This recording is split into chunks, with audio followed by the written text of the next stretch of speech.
up and let the weirdness begin. It's the KVJ Show to start your morning. Kevin is the host, and his skin pigment is whiter than Casper the Ghost. Virginia sounds like this. Nickname Vicious Beast, so don't get her pissed. It's Jason, talks like a spaz, and they love to talk about Bigfoot and stats. So get ready, here we go. You're listening to 97.9 with the KVJ Show. All right, here we go. Hello and welcome to your Monday. It is an interesting week here this week. You don't know, tomorrow's going to be Mardi Gras, so Virginia is in New Orleans for that. She'll be back with us later on this week. We'll be checking in with her, though, momentarily this week. And then here I look around, and Bird is... he's a little late today, too, huh? Oh, yes, those Mondays. Okay, so I'm looking around, like, oh, wait, are we supposed to be on today? I know, I was looking around, too. And I looked in there like, no, wait, Suits and Denny's are here. Okay, all right, so Bird's just running a little late today? Yeah, just shot me a text. He should be here any second. Okay, all right, good enough. All right, so we'll have Bird today, so it's all dudes. Very nice. Which means we'll talk about a lot of relationships. Talk about our feelings and everything else now that the real dude is gone for a couple of days. Yeah, big weekend in South Florida. I don't know what everybody got into, but I did the Lake Worth Street Painting Festival on Saturday. I've been here for 22 plus years, and that is the first time I've done that event. I've seen photos from it. That is a great event. That was really cool, and it's a free event if you don't know, and they take Lake Avenue in Lake Worth Beach, and they have little kind of like partitions that are roped off, and people go in there and they'll just paint with chalk on the street, and people are walking up and down and going into the bars and restaurants, and it was just a really good time. So I thought that was a great event. I know Honda Classic was a big success. The end yesterday, they got a little bit of rain, but it wasn't anything too bad, so it looked like that event went off pretty well.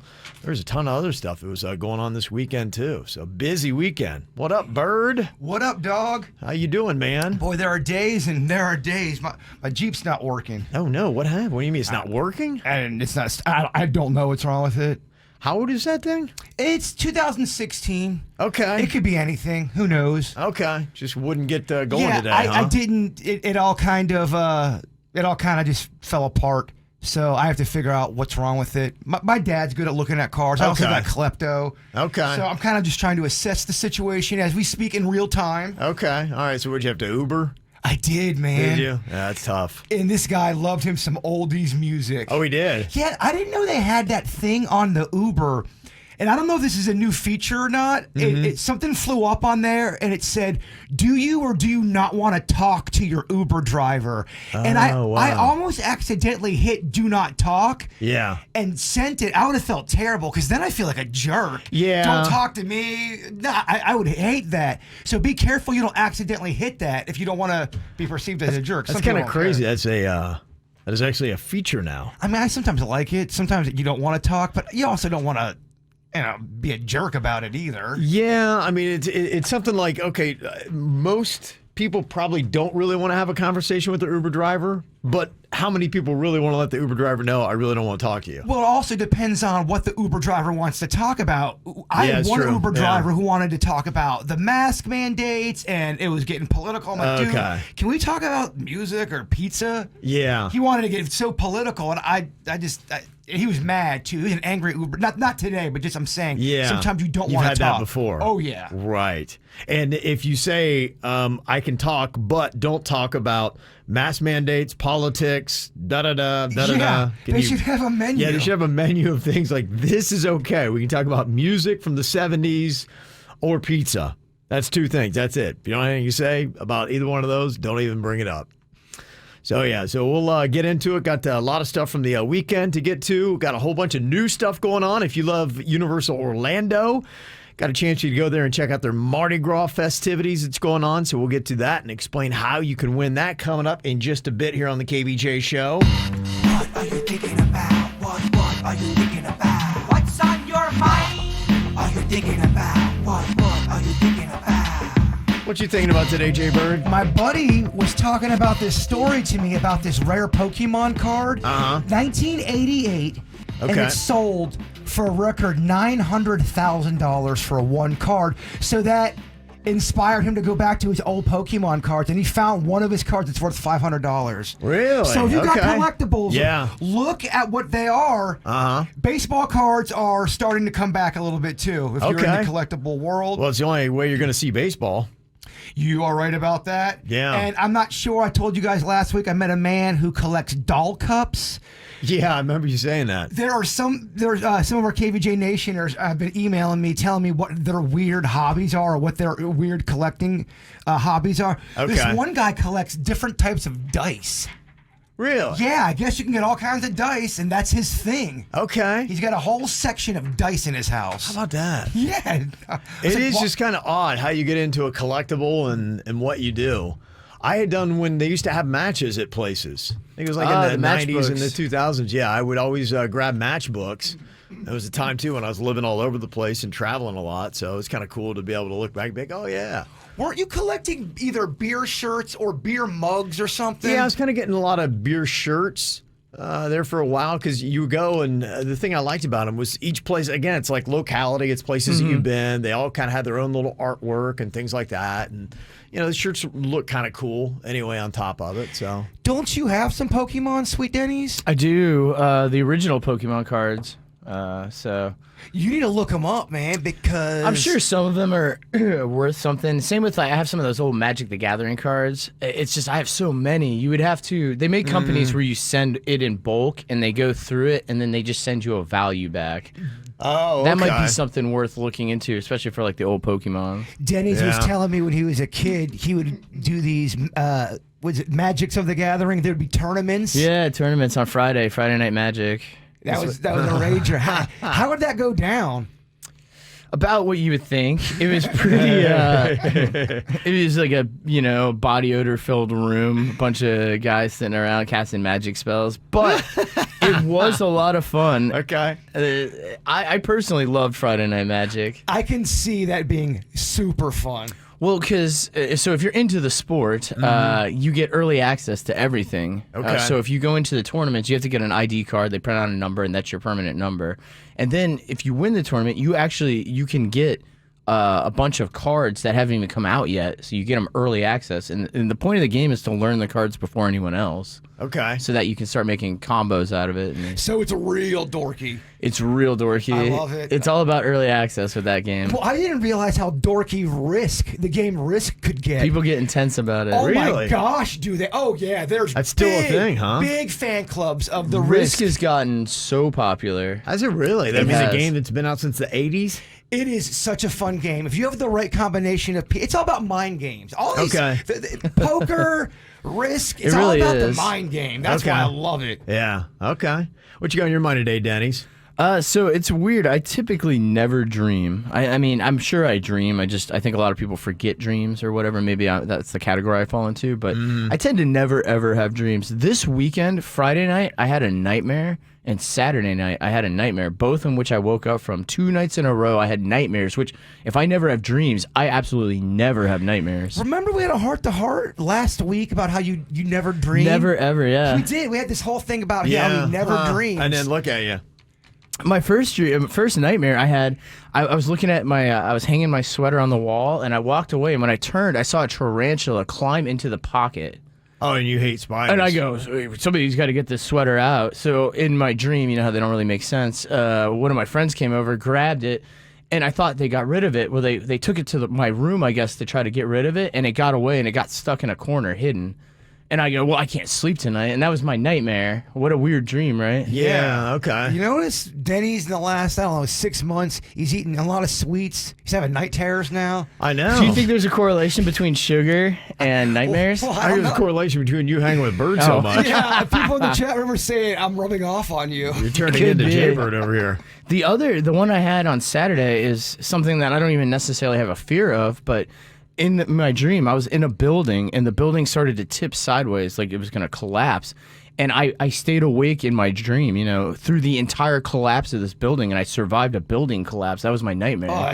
That's a rough one. It was days. I climbed out of the rubble, everything. It was, Dang. I know, it was such an insane. So what do you think that means? What could that possibly mean? You worried about something? I don't know. I don't- things are falling in on you. That sounds like that's what That's it would what I be. mean. Or is a change coming?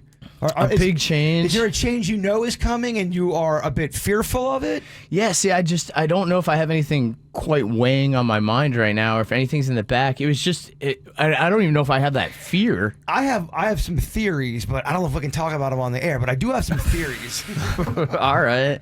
But yeah, I just thought it was weird as a person who never dreams, or if I do, I never remember them, that I had back-to-back 2 nights in a row nightmares. And here you go. I don't know what that could be. You're not a big dreamer either, Archie, are you, Kev? Not remembering them. I do know that I will, and I think I'm like most people, where you will wake out of a dream and you remember it, and then for whatever reason, in about 15 seconds, it just disappears, and you are like, wait, what was I just 15 seconds ago was thinking about that. Isn't that odd? Yeah, it's a weird, almost kind of like spell. Yeah.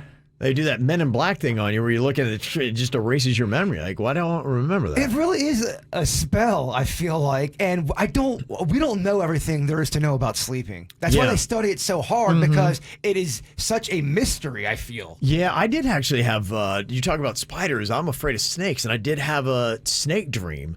And the thing was, I had to catch 2 different snakes. And it was kind of terrifying. Because I'm like, gosh, the last thing I want to do is have to try to catch a snake. When was this? I had this last night, I think it was. What's going on this weekend? Back-to-back nightmares this weekend. I never, ever dream or have nightmares. This is the part of the movie where I go, I had a dream about a snake, too. And I was climbing out of rubble, too. We're all having the same dream. Why are we all universally having nightmares? This is turning into Nightmare on Elm Street. What's this week going to be like? I don't know. Is this foreboding? Are we subconsciously missing Virginia? That's what it is. What I got in my mind, talking about dorky things to do. My father-in-law keeps trying to get the Mexican queen and I into pickleball. He's like, we got to do it. He's like, this is all the rage. I know a lot of different tennis court, like where we live, we have tennis courts, and they've converted some of those courts into pickleball courts. And I'm like, I don't really know what it is, but I guess it's kind of a cross amongst like tennis and ping pong and badminton. You have a paddle and some perforated plastic ball, and it's a court that's about a quarter the size of a tennis court. And it's got a lower net, so maybe you don't have to run around as much, and maybe that's why people like that. It's kind of like tennis for lazy people. I don't even know. I'm noticing they're turning some tennis courts into pickleball thingies. Yes, they are. So I've never even heard of the pickleball, but yeah, they use these little rackets. I pulled it up on my phone for KVJ TV. Okay. Little paddles, and you play with a lower net. That's so weird. Yeah, they say that the sport really took off about 5 years ago. Now about 5 million people regularly play in the U.S., and they say it is one of the largest growing sports in America. And the biggest growth is players under 55, because I thought, okay, well, this is just a senior citizen kind of game. No, it's a thing, man. Yeah. People are taking it seriously just as much as they're taking risk. Yeah, it was invented back in 1965, and for whatever reason, kind of like Risk, it's just catching on. In a weird way. So there's 3 middle-aged fathers in Washington State that created this thing, but in South Florida, I know it's all over the place, and I'm just want to know, is it worth the hype? Is it really that great? Do I need to get into pickleball? I'd play some rounds with you. Okay. It does seem fun. I'm hoping a wiffle ball can start coming around as a universal thing for everybody. Okay. Like That's a another pickleball. one you think that would come in style. Well, anybody can play wiffle ball at any age. I that's why I love it. Pickleball tournament. I'm in. Oh yeah, there's all the gear. Yeah, if anybody knows anything about it, let me know. Like, yeah, how expensive? Because there are some sports, too, that to get into them, it's really expensive. Like golf. You're like, I'm going to start golfing. Expensive. Well, you better have a side job. Even baseball got when I played baseball, I got one pair of pants every 3 years and a mitt. That was it.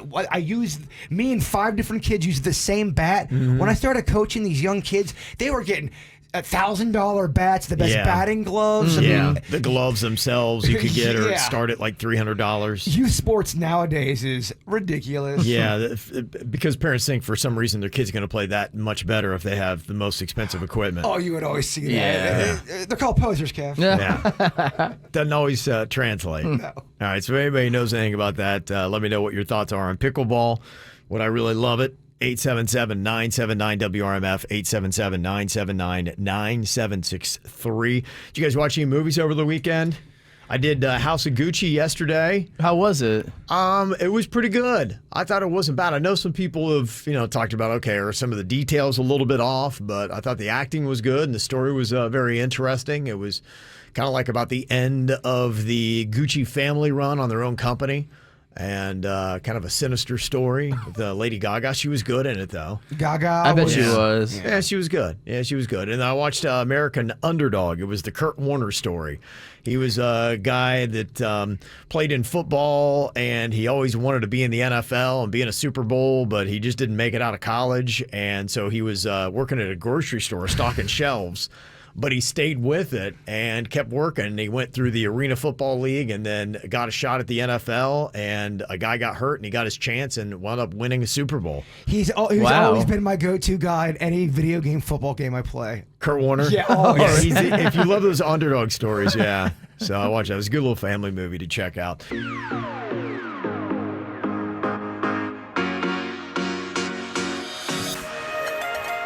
Well, they had the Screen Actors Guild Awards last night.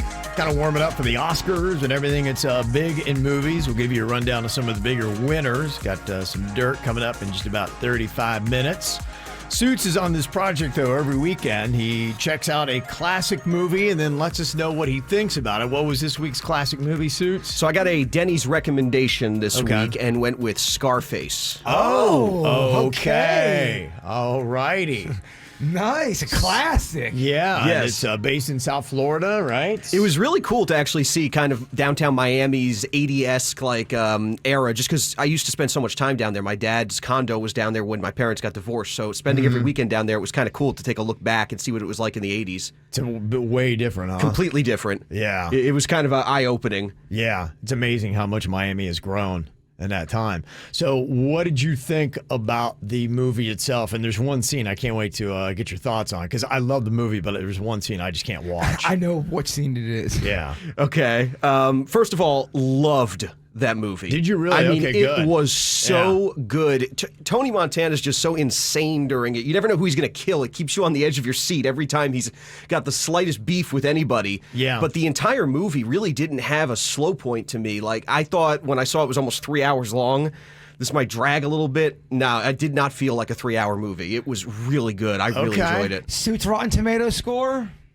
Upper 90s, close to 100, I'd put it almost. Wow. I really liked this movie. I mean, I thought when it first started, I was like, I hope this isn't going to be slow. And by 15 minutes, there's like a chainsaw going. Yeah. It kept me on the edge of my seat the entire time. I really liked this movie. Wow. And it didn't feel as dated as you would expect. I think the movie was just so good that you didn't really notice how dated it was being so old. Yeah, I think that probably is it. And yeah, going back and watching that, Al Pacino, who's in that movie, and I just saw him in House of Gucci, and he is an old dude now. So, oh yeah, he's got to be in his 80s, right? I would put him at least in his 70s. In House of Gucci, he was playing a guy that was in his 70s, so he's easily there. So yeah, it was kind of crazy. So you loved it, huh? I really liked it. I thought it was a good movie. I mean, his character is just so insane. You just can't stop watching him. Tony Montana is amazing. Okay, so Suits likes the edgier stuff. Yeah, I noticed it. Well, he likes the dramas. I do.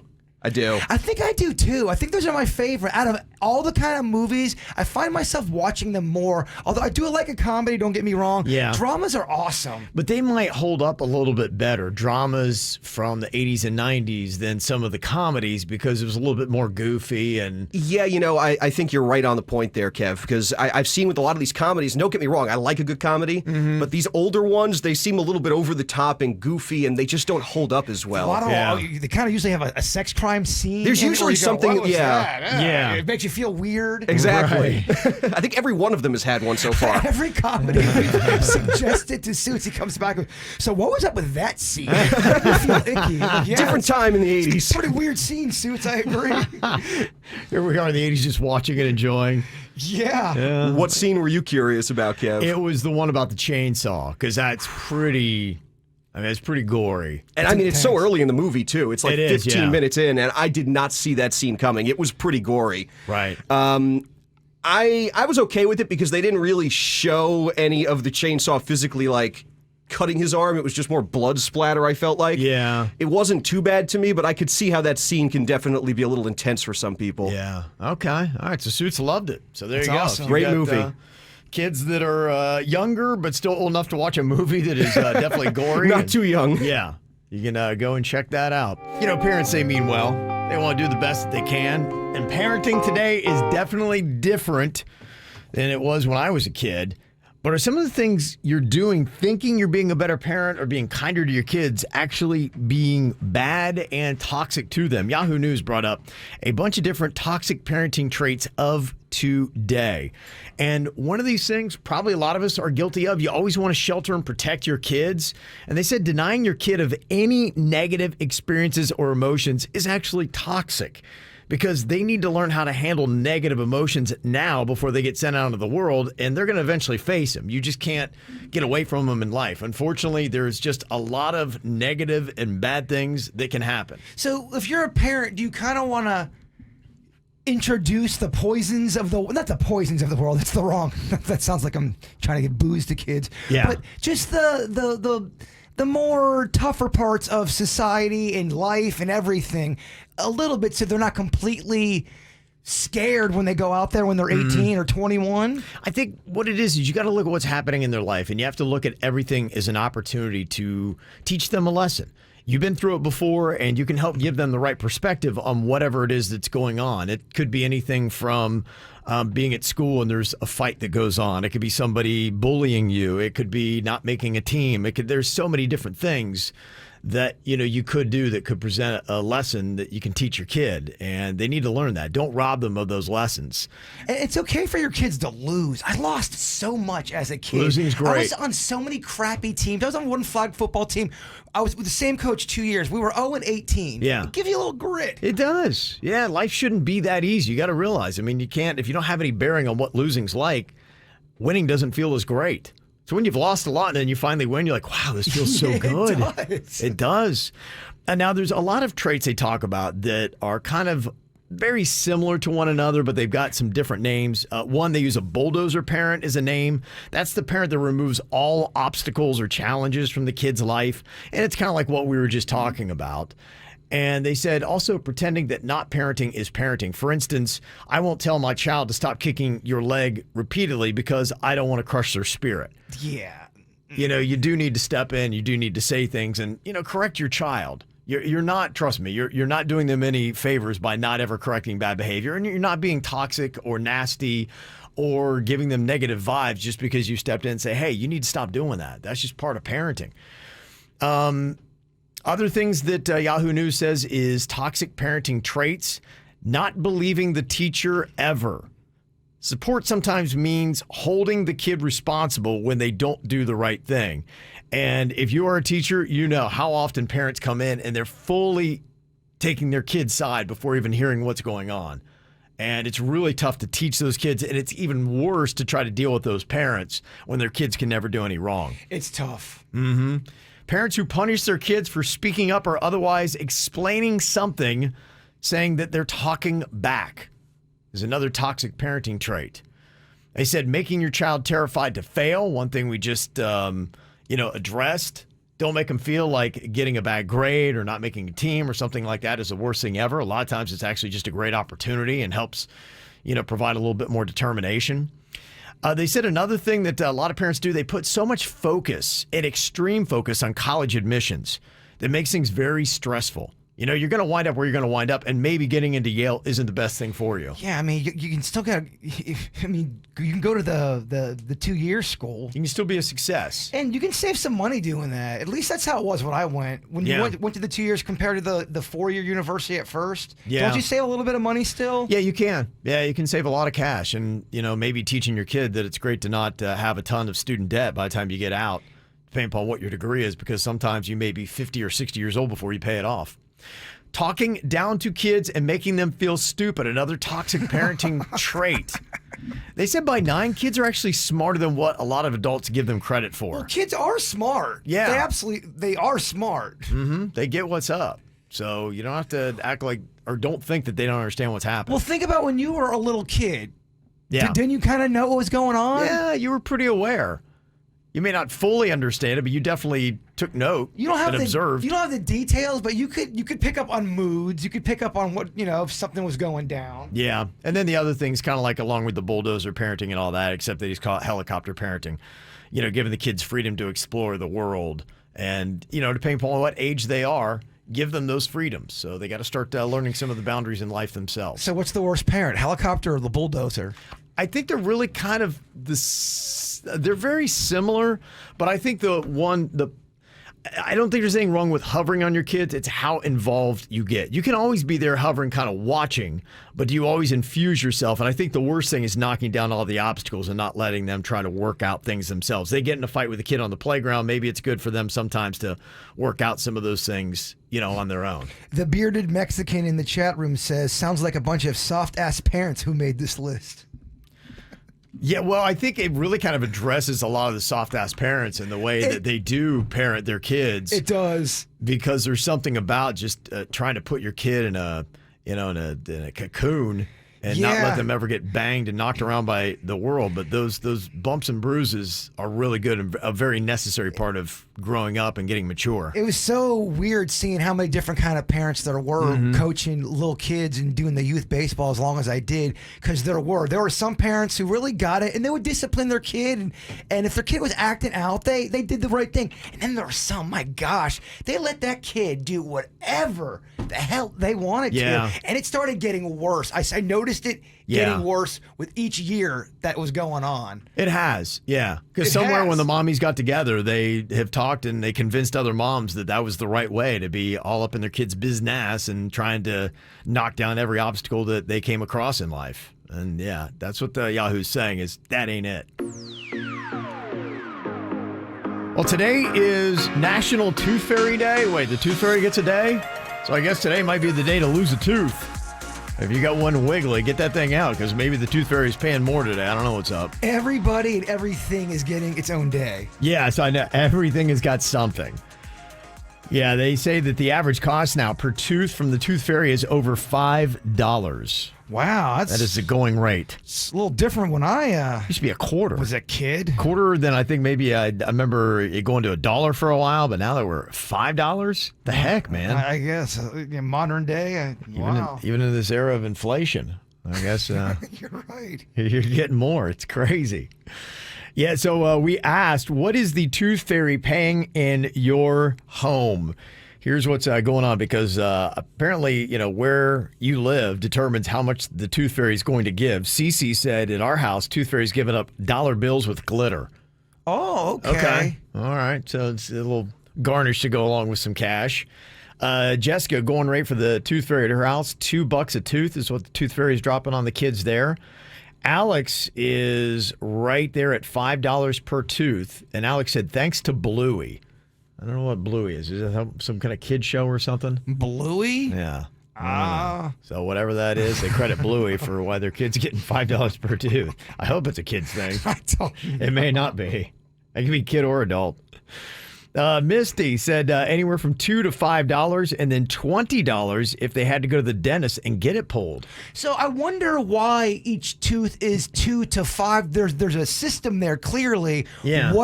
What's a $2 tooth versus a $5 tooth? Maybe it could be like a front tooth is worth more than one of the smaller side teeth. Maybe a canine tooth is valuable. And does the Tooth Fairy pay based on, let's say your tooth came out, but you weren't really behaving well this week? Does the Tooth Fairy knock down $1 or $2? Yeah, I don't know. I thought it was always just on straight teeth, but it's been a long time since I lost mine. Amanda said the first one's special. First tooth gets $20 at my house, and after that, it's $5. Okay, that's fine. That's a great deal. And like I said, it depends on where you are as to how much you get. This text said, the Tooth Fairy at Grandma's pays $20 a tooth. Tooth Fairy at Mommy's is $1. Oh.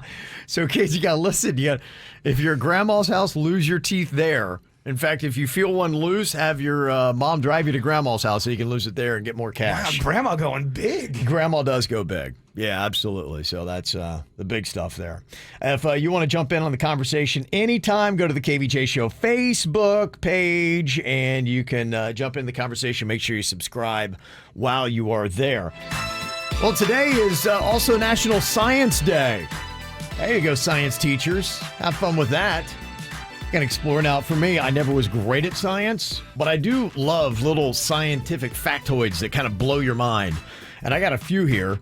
Did you know that most of Earth's oxygen is produced by the oceans and not the forests? Kevin, everyone knows that. Did they? I didn't know that. That's brand new to me. Yeah, because they always talk about, we got to replant all the trees to, save the atmosphere so that we can breathe. But actually, it's the plankton, the seaweed, and the other photosynthesizers that are producing more than half of the world's oxygen, not the trees themselves. Look at that. I did not know that. Okay. All right. There's one thing. Did you know that there are more trees on Earth than stars in our galaxy? How do they know that?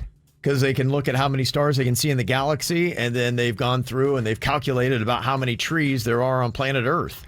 And they say the number is greater of trees than it is stars.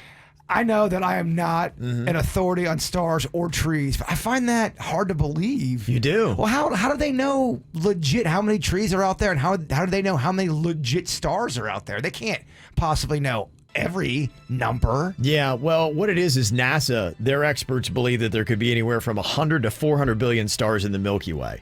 So they've gone and they mapped that out. They feel pretty good. And a paper that came out in 2015 that was published in the journal Nature estimated that the number of trees around the world is about 3.04 trillion. So you're talking about 100 to 400 billion stars and over 3 trillion trees. So apparently the number's not even close. That's why they feel pretty secure saying that there are more trees than there are stars in the galaxy, the Milky Way. That's why. All right. So there you go. That's the answer they gave. They say that it's impossible to burp in space. Did you know that? I did not. You cannot burp in space because of gravity. When you burp on Earth, gravity keeps down the solids and the liquids from the food you just ate, so only the gas escapes from your mouth. But without the gravity, the gas can't separate from the liquids and solids. So basically, your burp in space just turns into puking in your space helmet, which you don't want to do. Oh, that's awful. Yeah, so watch. I guess they say if you feel like burping, don't. Oh, no. Does that go for everything with gas? Oh, you mean both ends? Yeah, separating, yeah. If you have to let out a little toot. It might, yeah. There may not be separation. And why do they make spacesuits white? You would think if that's the case, they should be brown or black. Yeah, space is hardcore. Just a thought. Just the thought, NASA. Did you know bananas are radioactive? They contain potassium, and since potassium decays, it makes the yellow fruit slightly radioactive. Now, they say you need to eat 10 million bananas in one sitting to die of banana-induced radiation poisoning, so it's nothing of risk to you. But yes, they're actually radioactive. And the human stomach can dissolve razor blades. Did you know? Yeah, man.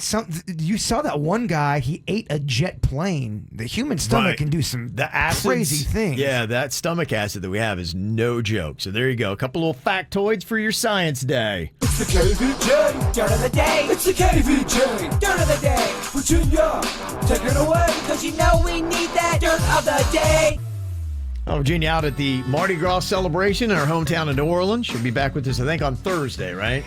Yeah, I believe so. She can be turning it up the whole time, you think? She got Rocco and Mags there. Yeah, I think she does a little bit of both. When she gets alone with her sister, I think they get a little crazy. But, she does some family events, too. I mean, it's really hard to... She went, on Friday? She did. It's tough to go hard every single day. I mean, that'd be 5 days of straight. I don't know, though. She's wired a little different. I feel like she's gone earlier this year. She's getting more days, I feel She's going to start taking Mardi Gras month. Yeah. Remember, she said she's taking more vacations this year. I know, yeah, that's the one thing. She said, I haven't been living enough, Kev. I gotta travel more, Kev. I gotta get out and gotta stop working so much. Mama needs to have some fun. She's doing exactly how she's living by it. Well, Elon Musk loves Science Day, and he was kind of like a badass over the weekend.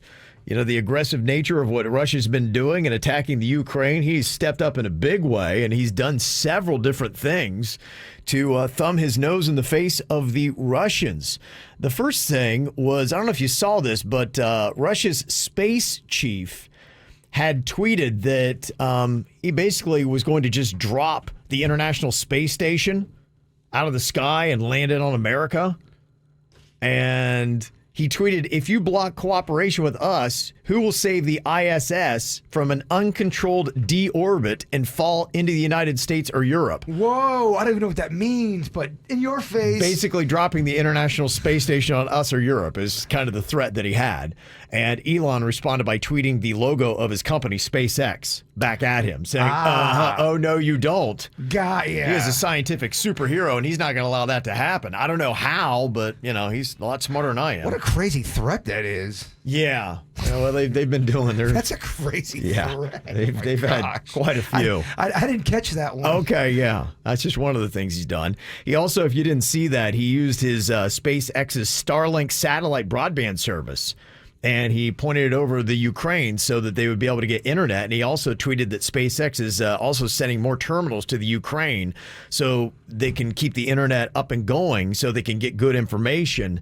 Because, right now there's just a lot of Russian propaganda. And so they want to make sure that they can kind of stay connected and find out what's going on and, get an idea of what's happening with the invasion from Russia there. So Elon Musk stepping up in a big way, doing a couple different things. When did he say that about the space station? The tweet, I think, might have been on Friday. I think is when it was. Yeah, somewhere around I started watching a little bit of the coverage, and then I kind of backed out. There's a lot out there. There is a lot out there, yeah. There's a lot going on. I honestly, I don't know what it was. I could not tear away from it. Really? The whole You were weekend. plugged in? Yeah. It's weird. Certain stories I get real plugged into, and then some I back out of. It was just so fascinating. There's so many little wrinkles to this thing. And I did see Bethany Frankel. She was on the news. They were talking about what she's doing. She's sending $10 million in aid to Ukrainian citizens through her disaster relief initiative, Be Strong. The initial commitment was to send 100,000 hygiene and survival kits, sleeping bags, and aid totaling the $10 million. In addition, financial donations are also going to individual cases and families through cash, cards, and plane tickets. And her team already has a warehouse filled with $16 million in aid, so she's stepping up in a big way to help the people of the Ukraine. Ryan Reynolds and Blake Lively, they are urging people to donate to the UN to help those fleeing Ukraine. They're swarming into Poland right now, and they say that they're willing to match up to $1 million in donations. So they're helping out that way. And it's kind of interesting just see how many people are getting involved and what they're doing. Former Ukrainian fighters are going back to their homeland to fight. Do you see Miss Ukraine is also taking up arms? Yeah, I did see that. How about that? She's like a model, but then don't mess with her. She got a machine gun too. And then Saturday Night Live over the weekend, they kicked off with a somber performance by the Ukrainian chorus Dumka of New York. They came and made that part of the opening that they had. They sang in front of a table with lit candles, spelling out the word Kyiv on it. Also, other people are making their own statements. Green Day has called off their May 29th stadium show in Moscow. So there are a lot of people that are boycotting Russia and all things Russia in many different ways. Wow. That's their statement. It's feeling like 1980. Yeah, it really is, isn't it? It's very Cold War-ish right now.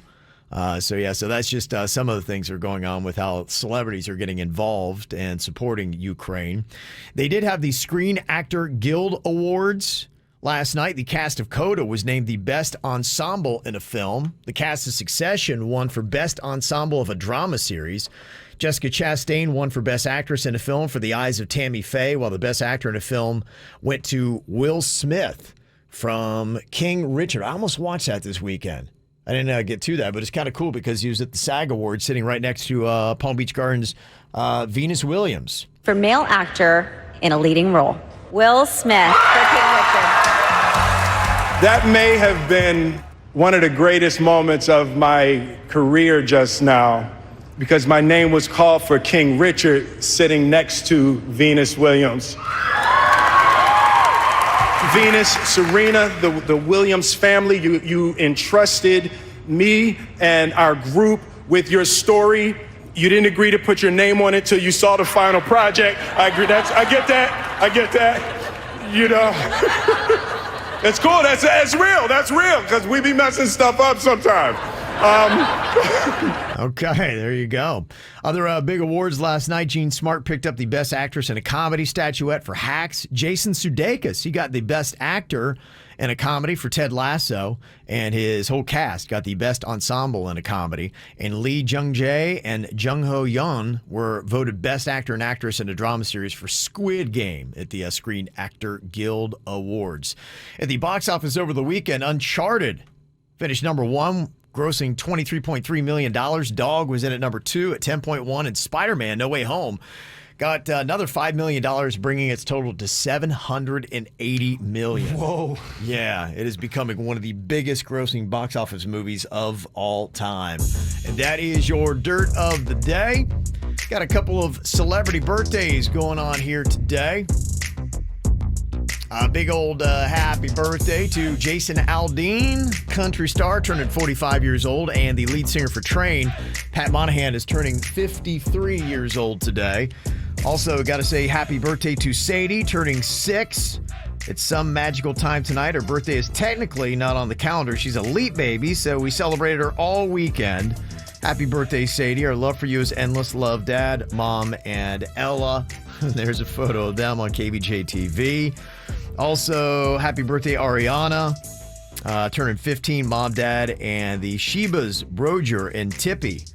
Also got a shout out to Callie from Monica, Eddie, Mia, Oscar, and the entire White Claw crew.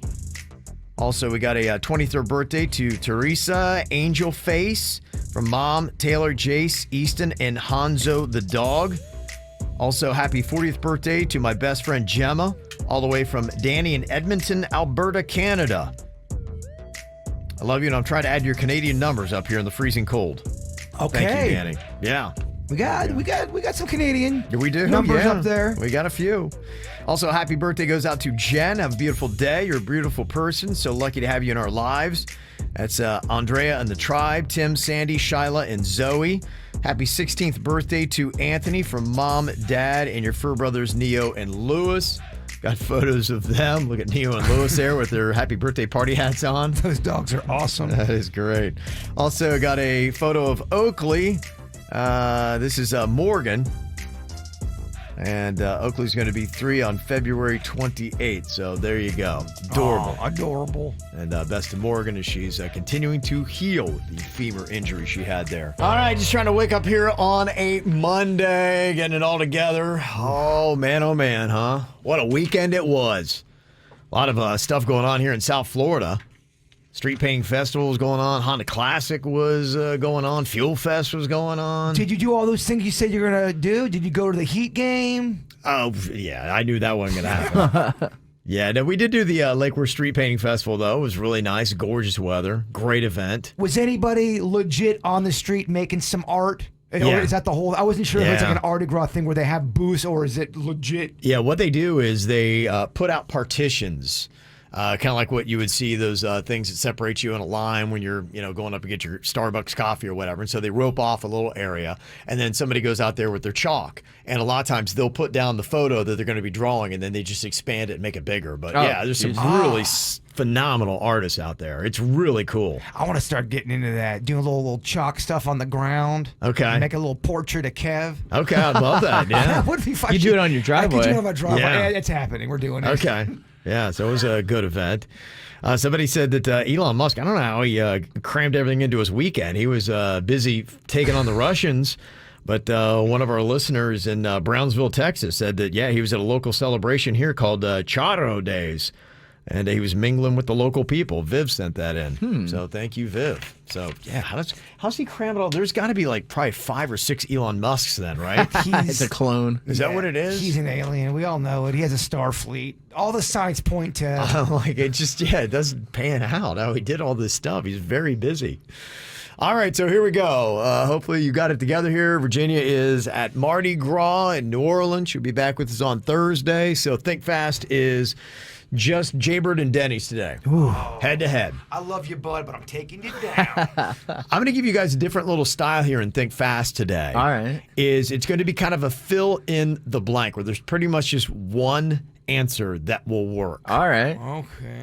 Okay, so It's whoever can think of it first. Yes, whoever right. can think of the word I'm looking for first. You're kind of mixing Think Fast and Hink Pink together a little bit. Maybe, yeah. Hink fast. Yeah. Thank you, Denny's.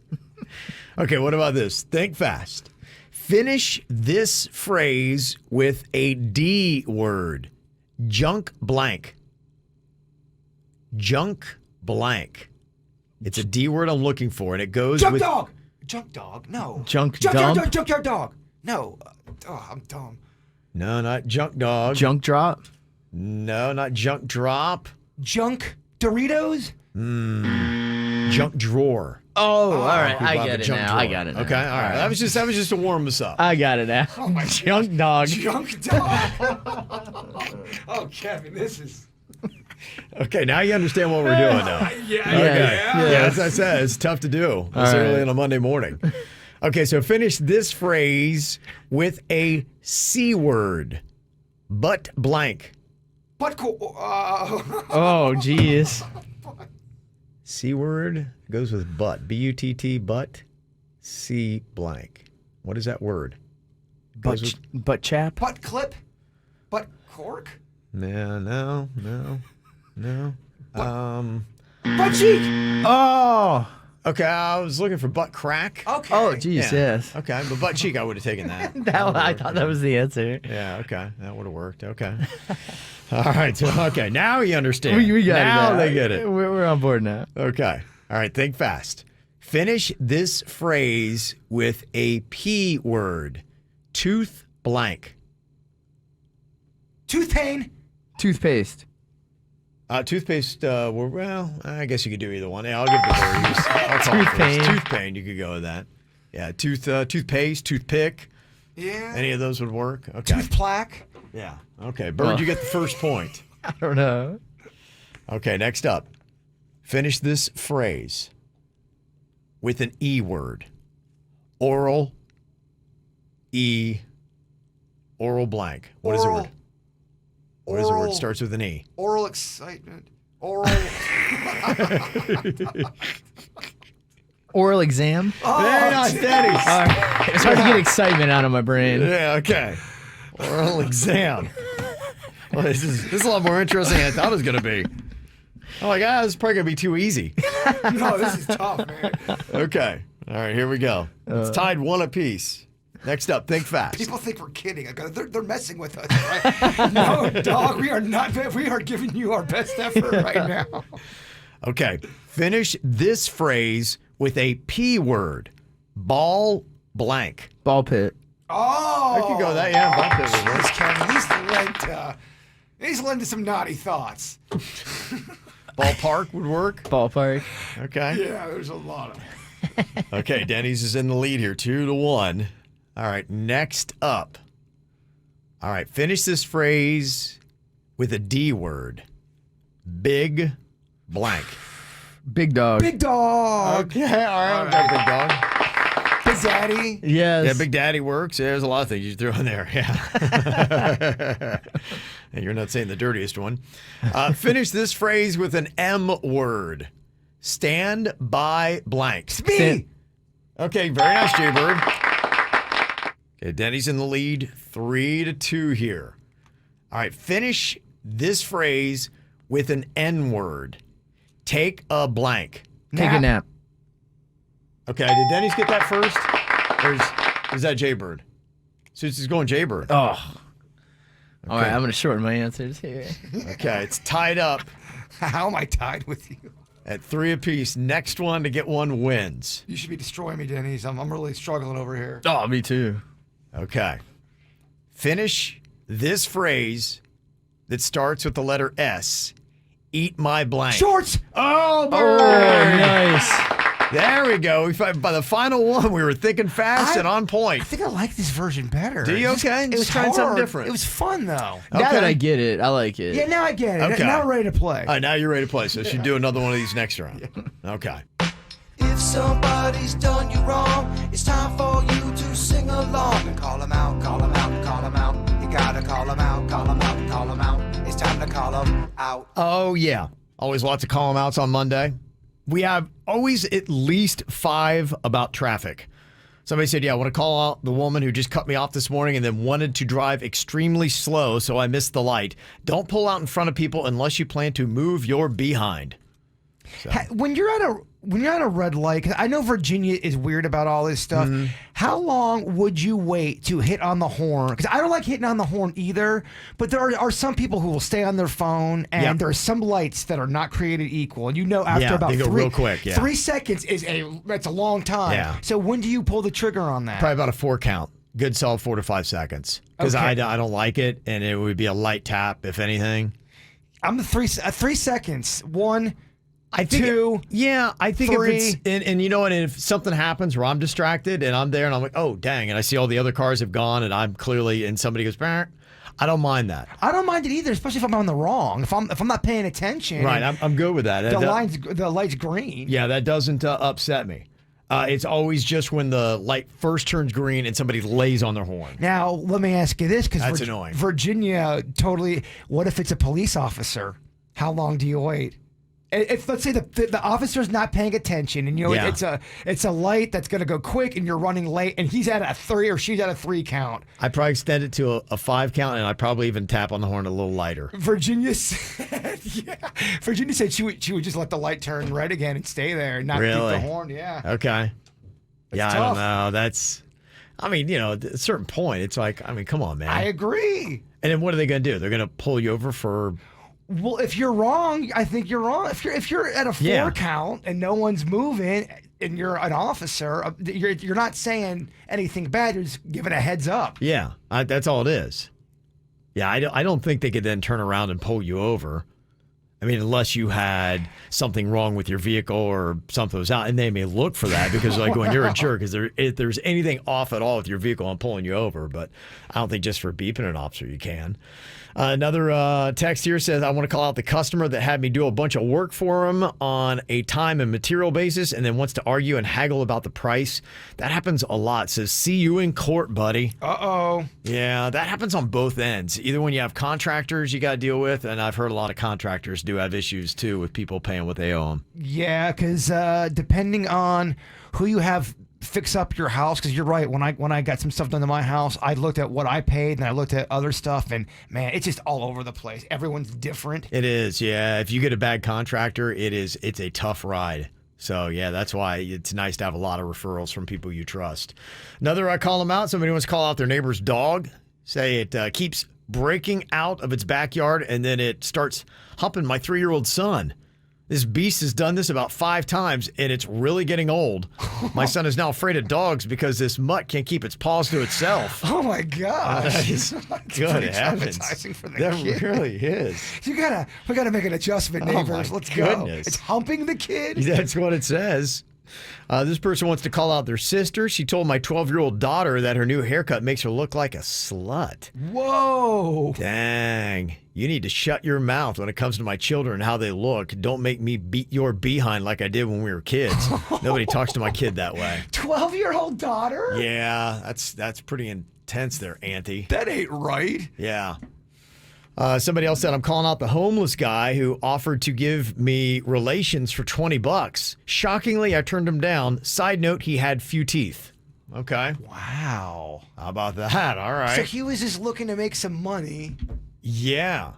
Apparently for just $20. Where was that at? And that's all he was going to give up the everything for $20. It's an interesting approach. He's trying to hook himself out. I wonder if he ever had any takers. I wonder. I would love to know that stat. Yeah. I'm sure he's had at least one taker in his life. Think so, huh? Yeah, man. Really? We live in a $20, huh? we live in a pretty sick and twisted world, Kev. Okay. Somebody else said, yeah, I want to call out my son's flag football opposing coach who cheats every year with the best, same, biggest, fastest players and even wear wristbands with the plays, embarrassing every other team each week. Loser, have a good day. Well, if you've got legit cheating going, just film it. Well, yeah, and I don't know that maybe they do. It just sounds like they're really good and they put a lot into it. I'm trying to understand what the call them out is. Is it just because they beat everybody? Well, are you not allowed to have your plays on your? That I don't know. Not that I'm aware of. I don't know. And honestly, I can't even understand the rules of flag football. My kid had a game last week, and there were 3 or 4 kids on his team that didn't have their mouth guards, and they took the ball away from him and gave it to the other team for that. And I was like, okay, I never heard that rule. Kind of odd. Yeah, it's dumb. Yeah. There's a lot. There's some stupid. It's safety. So I don't. I don't really understand the rules of flag football. So I don't know. Maybe you can or can't. Another call out says, I want to call out the woman who randomly and violently killed an iguana in front of my kids. My children are now traumatized. Lady, you are a psycho. Oh. Yeah, that is one thing. I was reading an article in the Sun Sentinel over the weekend about that. And, even though you can't hunt iguanas, you do need to do it in a way that, is civil. Yeah, in a humane way. You can't just off the iguana as if it's not a creature. Yeah, you can get arrested if you don't do it in a way that's humane. So I don't know about that lady, but it doesn't sound very humane. It's not the iguana's fault. No, I mean, they're just here living their best life. Yeah. I get they're annoying, but really think about that. The iguana, it's not their fault that they're doing all this. Right. You got to turn the lights out in a peaceful manner. They're just chilling like iguanas do. Mm-hmm. Another call him out says, I'm calling out the cop who lied about how fast I was going. He said I was going 65 and a 45. His radar gun is clearly broken. I'll be seeing his behind in court because I'm fighting this. How often does the cop go to the court? As I heard a lot of times they don't show up. Is that a rumor? It depends. Yeah, that's sometimes the recommendation I've heard is that you should just show up because there's a chance that they won't. And then I think that it is on them to show that they have had their radar gun calibrated within a certain amount of time. And if they don't, then your whole ticket can get thrown out of court. So there's a lot of things that could go wrong for the cop in proving that. So, and especially if it sounds like you believe you're legitimately not speeding and their radar gun was off, then definitely take it to court and call them on it. Another call him out said, I want to call it the fast food worker who told me that I need to order salads instead of shakes. He said that's why I look chubby. What? I proceeded to suck down my milkshake as I cried my eyes out in the fast food parking lot. Oh my God. That is so not cool, dog. Well, dude, you're like trying to sell them food. Why shame them? It's crazy. Yeah. There was one time I was buying alcohol, and the woman at the store, she goes, well, let me see your ID. Oh, never mind. No, you look old. Yeah, I can tell by the crow's feet on your eyes. I'm like, all right, lady, I get it. You don't have to, right. You have to roast me. You don't have to pick me apart. Yeah. What the heck? I got an email here saying, I want to call out the woman who sat down where my belongings were. A friend of mine was watching them while I chatted with a friend at another table, and then she proceeded to light up a cigarette next to my friends who were eating. How does that work? Can you smoke even on a patio if there's food there? I didn't know that you could. I don't know. I feel like there are still some. Every now and then I end up in a grimy crap hole where there's a roast beef sandwich and someone's smoking over it and there's gross au jus sauce. Yeah, I thought it was like if it was over 10% of the money they made on food that you couldn't smoke in the establishment. I think there's something to there. I still see a ciggy going on with some type of gross sandwich happening. All right, well, there you go. That's a couple things we can all learn from there, and you call them out. All right, a little insight here to going to court for your traffic tickets. Text here says that state troopers actually show up pretty reliably, but regular city cops tend to no-show, which means your ticket gets thrown away. It says here, I personally recommend always contesting traffic tickets in court because best case scenario, the cop no-shows and it gets thrown out. But even in the worst case scenario, usually if you plead no contest against the cop, the judge will withhold adjudication, which is a lot better than a ticket being on your record. And they say, I'm 4 for 4 doing this. Look at that. Somebody else texted in and said, yeah, we actually get in trouble for not showing up. So they are supposed to be there. Okay, very cool. So that's some good insight there. Also, got some positive call-em-outs. Somebody wants to call out their husband for being a kick-ass dad and husband. I want to thank him for always being so helpful and being equal parents to care for them and loving me so much and always telling me. That's so nice. Always keep up the great work on his fitness journey. So proud of him. Good stuff there. Also, call him out to Delray Beach Animal Hospital. Nothing scarier on a Sunday than having an emergency with your dog. It was such a wonderful facility and really great vets and vet techs. They made my Lily all better again. Aww. Check Twitter for a picture. She's freaking adorable. How cool is that? Very nice. Okay, so some good stuff. And I got a nice call him out here. Nicole said, I want to call out Jaybird for wearing the pizza hat I made him. It made my year just to see it on KVJ TV. She is awesome. I'm glad she wrote in. I'm glad she saw that. She's the one that had the wrestling boyfriend. Okay, Remember yeah. I said I met them down in Lake Park. That's right. Okay, very cool. All right, so any other good stuff you want to call somebody out on, 877-979-WRMF, 877-979-9763.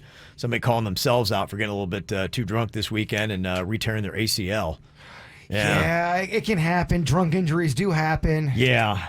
The new slip Rick, they said. Yeah, that's tough. Yeah, I drank for the first time in a while on Friday, and I'm definitely feeling a little slower today on a Monday. It really does jack you up, man. Well, I'm telling you. I didn't really stop on Friday. Oh, okay. You carried it through the weekend? I had a little bit. Okay.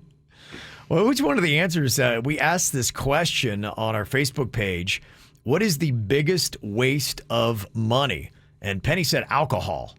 I don't know. Would you agree? Is alcohol? No, the biggest waste of money is when you go get money out of an ATM and they charge you a ridiculous surcharge. That's the biggest waste of money. Yeah. You're taking money out and then they're taking money from you. It's the worst. That is pretty annoying.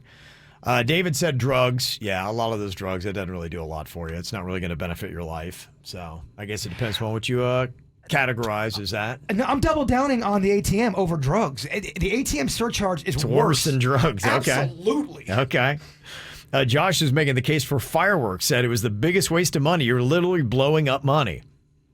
But here's the thing, though. All of this stuff you're talking about, whether it's not your bag or not, it's entertainment. So entertainment's going to be kind of up to in the eye of the beholder. The surcharge, you're just who wants to waste money taking money out of an ATM? Yeah. No, you're right. Because the thing is, if you use that argument with fireworks, you could say the same thing about going to Disney and riding a ride or anything else that's an experience that at the end, other than just a photo or a video, you don't really have anything to show for it. Well, that's why I said I wasn't doing a pro-drug statement. I was just saying one could argue that, hey, I'm at least getting this and I'm entertained with that. The ATM scenario is I'm just peeing away money here. Yeah. Other things that people listed as the biggest waste of money: name brand shoes for toddlers and preschoolers. Yeah, not really getting that yet because you spend a ton of money and then they outgrow it. Well, it's not for the kid either; it's for the parent. Right, because they want to show off. Yeah, the kid has no idea that they're wearing Gucci, whatever. Has no idea. Yeah, designer clothes. Somebody made the argument is the biggest waste of money. I don't know. I'm sure somebody could argue that it's not a waste of money. You wear that designer clothing and you can impress people and it might open doors for you. I don't know. It's one of those things if you're getting legit enjoyment out of something. Yeah. Somebody else said a big waste of money is buying new electronics every year just because it's a new model. Okay. Now we're talking. There's some stuff in the Apple world. It's a waste of money and they know it. And they have us. They don't care. They don't care. Yeah. All the food delivery services, it's obscene how much more expensive it makes a meal. It is. I did it over the weekend, and for a pizza and some garlic bread, it was an extra $25 just to get that to the house. How much was the actual order itself? So, okay, garlic bread, the pizza. I'm trying to think of if I ordered anything else. I might have got a Zeppeli. No, I think it was just the pizza and the garlic bread, and it was around $47 for a pizza and some garlic bread. So it almost doubles the cost of your order. Yeah. Again, you got to make sure, too, you look at the service charge on each restaurant. Each restaurant is different, and it's written really small. So you're thinking you're ordering something from a restaurant, and there's an $8.99 fee on there that you weren't expecting. I just don't trust it. I've never once... aside from a pizza that you get delivered, but that was from the place. I've never used third-party delivery. Well, I did it over the weekend, and the pizza was late, so it was super cold when they got lost. Oh, man. It was, yeah. Wait, they don't have... They had GPS. They called me at the hotel. They go, I'm at a hotel. Are you staying in a hotel? I'm like, no. And I was a little buzzed. So I was like, wait, what's happening here? Yeah. And they finally got there. And it wasn't very good. Okay. Biggest waste of money. Somebody's arguing weddings. A family member, they're going to spend $60,000 on the wedding this summer, and they don't even own a house. I kind of agree. Like, expensive weddings don't make sense to me. But again, I'm over here doing the same thing I was just critiquing. It's what you enjoy. Yeah, and I guess what they're saying is that if you really could use that for your life, it's a better investment to put that to something that can help you propel your life rather than spend it, it's gone, and now, hey, we don't have a car, house, anything else like that. Yeah, I just would be so bummed out if I spent $30,000 of some of my money there on a wedding, and then you could have put that... Yeah, somebody else said, biggest waste of money from what little I understand of it, I'm going to say NFTs. Yeah, It's like I don't know. non-fungible tokens that nobody can seem to understand what the heck they are. Got it. You know, the one thing, talking about the waste of money, and I don't know if it's a waste, but just overpaying for stuff. It is so crazy because in my neighborhood, somebody dropped off this flyer showing what one of the houses in my neighborhood sold for. And it was a crazy amount. I had no idea houses were going for this amount. They are, man. And they're trying to say, hey, we're looking for people wanting to sell their house. So do you want to sell? We got this person this much money. We feel like we could get this for you too. And I was like, dang, I mean, it's crazy if you were leaving Florida or whatever. But I mean, the problem is, you sell your house, you're going to overpay for another house. So I mean, yeah, well, that's just it. So yeah, I it's not something that interests me, but man, they are going around trying to find people who want to sell their house. It happened to me on Friday night. It was late. It was like 8 o'clock. I got a knock on my door. Yeah, and I was expecting someone else to come over. So I opened up the door, and it's this dude in a suit, and he said he was a real estate guy, and he was asking if I was willing to sell the house. Really? Yeah. So I know people are cold calling people. Are people in the house just showing up randomly, knocking on doors, going, "Hey, I'd like to buy your house from you" at 8 o'clock on a Friday? Yeah, the flyer was on our door, so they may have come around for us. We just weren't home on Saturday. Probably every other week I have somebody come and make an offer on my house. Really? Every other week, yeah. They knock on the door. It's usually a Saturday at 2 p.m. And they go, hey, just want to let you know how much your house is worth, and if you're interested in selling, here's my card. I mean, they're pretty easy. Well, they are looking to sell everything because it's a cash cow right now. Yeah, I'm just wondering, how many people are doing this? So I mean, I'm sure some are, and they probably don't have to get a lot, because they can turn ridiculous profits on it. But that's the whole thing I thought of. Where are you going to go? You sell your house, then what are you going to do? You would have to be in such a unique situation. You would have to be, I think, probably single and probably not hitched up with anybody, and then maybe crash somewhere or pay if you wanted to.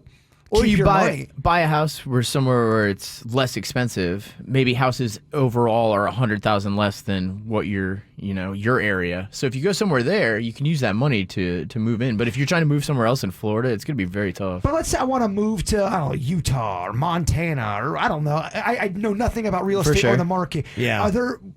Is it significantly cheaper in some of these places? Yeah, a lot of places are. I mean, we're just in a hot real estate area in South Florida. So, and I think it's pretty much about anywhere in Florida. I think you can go maybe a little bit in the middle of the state or other places like that and maybe still get a decent deal. But yeah, Florida has some of the highest home rates now. The increase on houses is higher than almost anywhere in the country. Yeah, Richard Sector in the chat room saying moving up North Florida is a lot cheaper. Northern Florida. Yeah. Yeah, Okay. you'd have to move out of here. And that would be it. That would be the only way it makes sense if you're like, yeah, let's just go, because the prices on everything seems to be more expensive here. I know, like, for instance, gas, which has gone way up. Yeah. Palm Beach County was leading the state of Florida just last week, and I assume it's probably still the same for gas. I'm even starting to hear Northern Florida, their prices are going way up when it comes to real estate. There are parts of it. There's just a lot more people that are moving south, and the pandemic changed a lot of things. Yeah, everyone's saying, Florida is up everywhere. I would not try to move somewhere in Florida. Right. If you go to another state where the cost of living is just less overall, then it'd be a great deal for you. Yeah. So yeah, anywhere you go, I just saw even today in Martin County, they're trying to put in a new housing development out west, and that's the big fight because people in Martin County are saying, no, we want this nice, quiet county. We don't want this influx, and everybody's coming in trying to extend the boundaries of where you can build even in Martin County. Is there going to be a town meeting? Oh yeah. Martin County's slow and steady. They have been getting bigger, but it's pretty incredible how they've managed to preserve. All of northern Palm Beach County. I mean, I grew up in this area. This does not look anything like what it used to. Palm Beach Gardens, Jupiter, North Palm Beach. That whole area has blown up, man. Palm Beach Gardens is starting to look like mini New York. Well, I remember when they built the road that goes over, I guess it's alternate A1A. Remember when Gardens used to be one intersection there. They built that bridge that goes over alternate A1A. I remember when they built that because it was getting more traffic. It's insane. A lot of murderous wooded areas back in the 80s in this area. There was so much just woods. Now they're just finding bodies. Yeah, man, you're right. Right, they built all these housing developments. Digging up, yeah. Yeah, you can have a house right there. It's going to be affordable. We found 10 dead bodies on the land. Don't know if you want that or not. Yeah, it is really crazy, and it's a fight. Yeah, somebody in the chat room's like, yeah, Floridians, we need to stand our ground, keep them carpetbaggers up north. Yeah. But yeah, good luck. Money talks, and there's a lot of money out there right now. It's the KVJ dirt of the day. It's the KVJ dirt of the day. Virginia, take it away, cause you know we need that dirt of the day. Well, Virginia's doing Mardi Gras stuff. She's going to be back with us on Thursday. She's in New Orleans today, so I'll be handling the dirt here today. Got several things that going on, including this very amusing story. Kanye West, oh my gosh, he's all over the place. You know, last week, Kim Kardashian had begged a judge to sign off on her divorce papers, saying that Kanye's posts were causing emotional distress.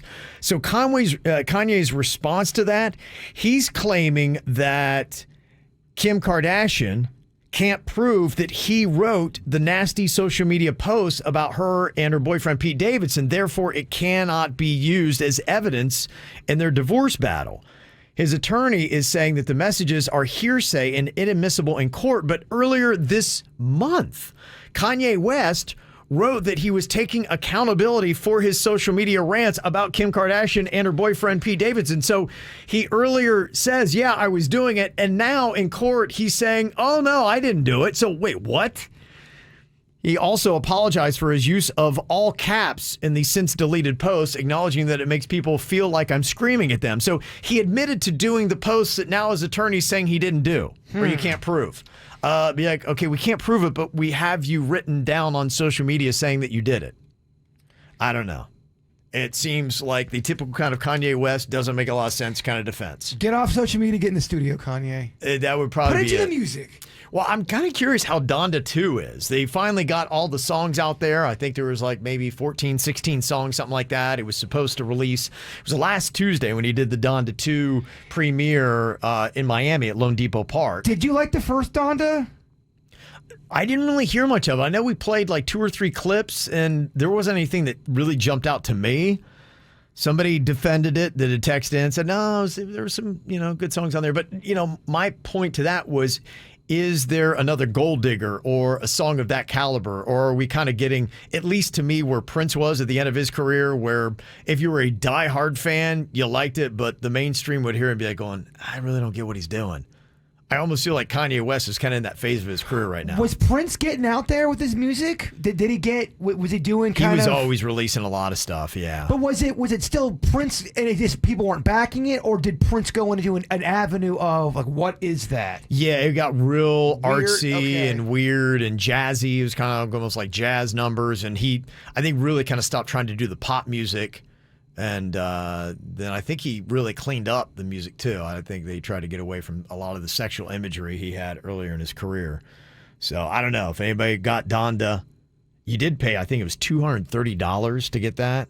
To get the album? Donda 2, yeah. Because you had to buy the specific player that it was on. Oh, hell no. Yeah, that's what I thought, too. I'm like, who is going to pay that amount of money? Yeah, it was something ridiculous, like over 100 or 200, something like that. Like 130 or 230. Wow. And that's why people were upset, because it was supposed to drop. He did the premiere at Lone Depot Park last Tuesday, and then I think at midnight the album was supposed to drop, and it didn't. It wasn't there. You better have some bangers on that thing. And people were like, okay, I just dropped like multiple hundreds of dollars here, and I got no music. And then like a day or two later, he dropped 4 songs. You're like, okay, did I pay all this for 4 songs? And then I guess a couple days later, then you got the rest of it. So if anybody did pay that or you've heard it, how is Donda 2? Is it great? And can you admit that you're just, if you're one of those people that will buy one of Kanye's puffy coats for $1,200, I don't know if I can take you seriously. Well, everyone has their fan base, and diehard, any fan base, Madonna, Kanye, Yeah. they're gonna support, for the most part, what the artist is going to be doing. Yeah, but do you support them that much? You're going all in There are people who go all in at that point. Even every time we bring up Kanye, even if Kanye is completely wrong, there's somebody that will defend him to the death. Yeah, I know. Yeah, a lot of people still believe there's a lot of genius there. What is his Netflix documentary? Is it? It's something like Genius, but it's spelled wrong. Is that new? Yeah, believe so. Check it out. There's a Kanye West documentary on Netflix. Did you see that? I haven't seen it yet. No, I've been watching other things. Eventually, maybe when I'm like, I got nothing to watch. All right, I'll watch the Kanye documentary. I think it goes all the way back to his Through the Wire days. So there was a lot of early Kanye I love. So that's my cut. I love that song. Denny's had never heard Through the Wire. It's a great song. It is such a good song. Yeah, he did put out a ton of great stuff. I don't know. I mean, it's been a while for me at least. Rick Ross, a dude that clearly has made a lot of cash. He just wants to hold on to it. We were talking about last week how he started cutting his own grass. Well, now apparently he had 10 oak trees in his backyard of his new mansion there in Atlanta they wanted to cut down, and it was going to be $1,000 each to do it, costing $10,000. So he just went out, had a friend buy 2 chainsaws for $2,000, and then he put on a cowboy hat and cut the trees down himself. I love it. And if I ever lose my hair, I'm going full Rick Ross. Bald head, okay, big ass beard. Okay, I think that's a cool look. Okay, I think he it'd still work for rocking you. that? Yeah, pretty much. Yeah, he's got thin hair, just a little bit, I think. Gotcha. But, yeah, he's practically bald. Amanda Bynes looks to be walking in the same footsteps that Britney Spears did. She's filed to end her 9-year conservatorship. And I guess it'd be a good time to do it. It'd be interesting to see if she has the same kind of success that Britney Spears did. And if you're looking for a cruise, the Golden Girls Celebration Cruise is announced its 4th departure. It's going to be taking off from Miami on April 8th, a 5-night cruise to Key West and Cozumel, Mexico. That's so sweet and awesome until you find out that they didn't really like each other behind the scenes. Yeah. They called Betty White the C word. Yes. Yeah. 2 of the cast members I know, did. right? Kind of takes away a little bit of the shine. And Golden Girls go hard, right? The whole show is about friendship. Yeah. When you get on board, they got activities like Golden Girls themed trivia, dance parties, costume contests, guest panels, and live entertainment. The Golden Girls started on NBC in 1985 and went all the way until 1992. 7 years that thing ran. Thank you for being a friend. Yeah, big show. And they say that now in reruns, it's got a lot of fans in the younger generation. The younger generation does. They like it. They seem to be hip. Yeah. You know, it's old, but it's vintage. It's cool. Well, and I've seen that now with the economy and the way things are, there was an article about how many people, and especially in South Florida, are doing the Golden Girls thing, where there's a lot of older ladies and maybe widows, and they're looking at housing, and they're like, I can't afford this. So they're getting houses, and then each Golden Girl will take their own bedroom, and it's the exact same setup as the sitcom. If you've ever lived with somebody you really love to hang out with, and yeah, me and Denny's lived with each other for about 3.5 years, and it was such an awesome, fun time. If you're able to live, it's time for viral audio. Whoa, Shut hey, up, Mark, get off the stage. Okay, sorry about that. Yeah. No, but if you're able to live with a close friend that you legit, Denny's is a soulmate to me. So it's cool to, you're always hanging out. Roommates are great if you get like along. them. Yeah, if you like them. So that's a big thing. All right, and that is your dirt of the day. Coming up here in just a couple of minutes, going to play a game that I know Virginia hates, so we won't have any complaints from her. We'll just do it ourselves. You can't make a face. Yeah, remember that? We strap on the shot collar, and then we have to try to put something that is extremely nasty in our mouth without making a face. If we do, we get shocked. And I can already tell you, this is not going to go well for me. That looks gnarly. I've already made a face. I just looked at it. It is, I just even looking at it, I'm getting the gag reflex. It's coffee grounds and water. I do not like coffee. It's old, too, I think. Oh, sorry. My mouth's watering. Oh, that's so gnarly. I'm gonna make a face. Oh my gosh. Yeah. That's pure caffeine bean. I don't know if anybody's gonna survive that. We'll see. That's coworker coffee sludge. Oh my gosh. Oh, so that's probably from Monday. Oh, all right, from Friday. It is. You know what? That's from Friday? Oh, gross. Just go ahead and shock me. Look how sludgy that is. There's no way I'm surviving this. Wow, that is. Oh, she's thick. Even Suits. I mean, I don't know if we've ever had to shock Suits. I wonder if he can survive that. That's a tough one. He's good at this game. He is. Virginia and Suits are good at this game. Yeah. All 3 of us suck at it. Yeah. I have so little faith that I'm going to accomplish this task. I honestly, I wish I'd just get shocked with the shot collar and just call it good. Yeah. I don't drink coffee. I've just always thought coffee was really gnarly.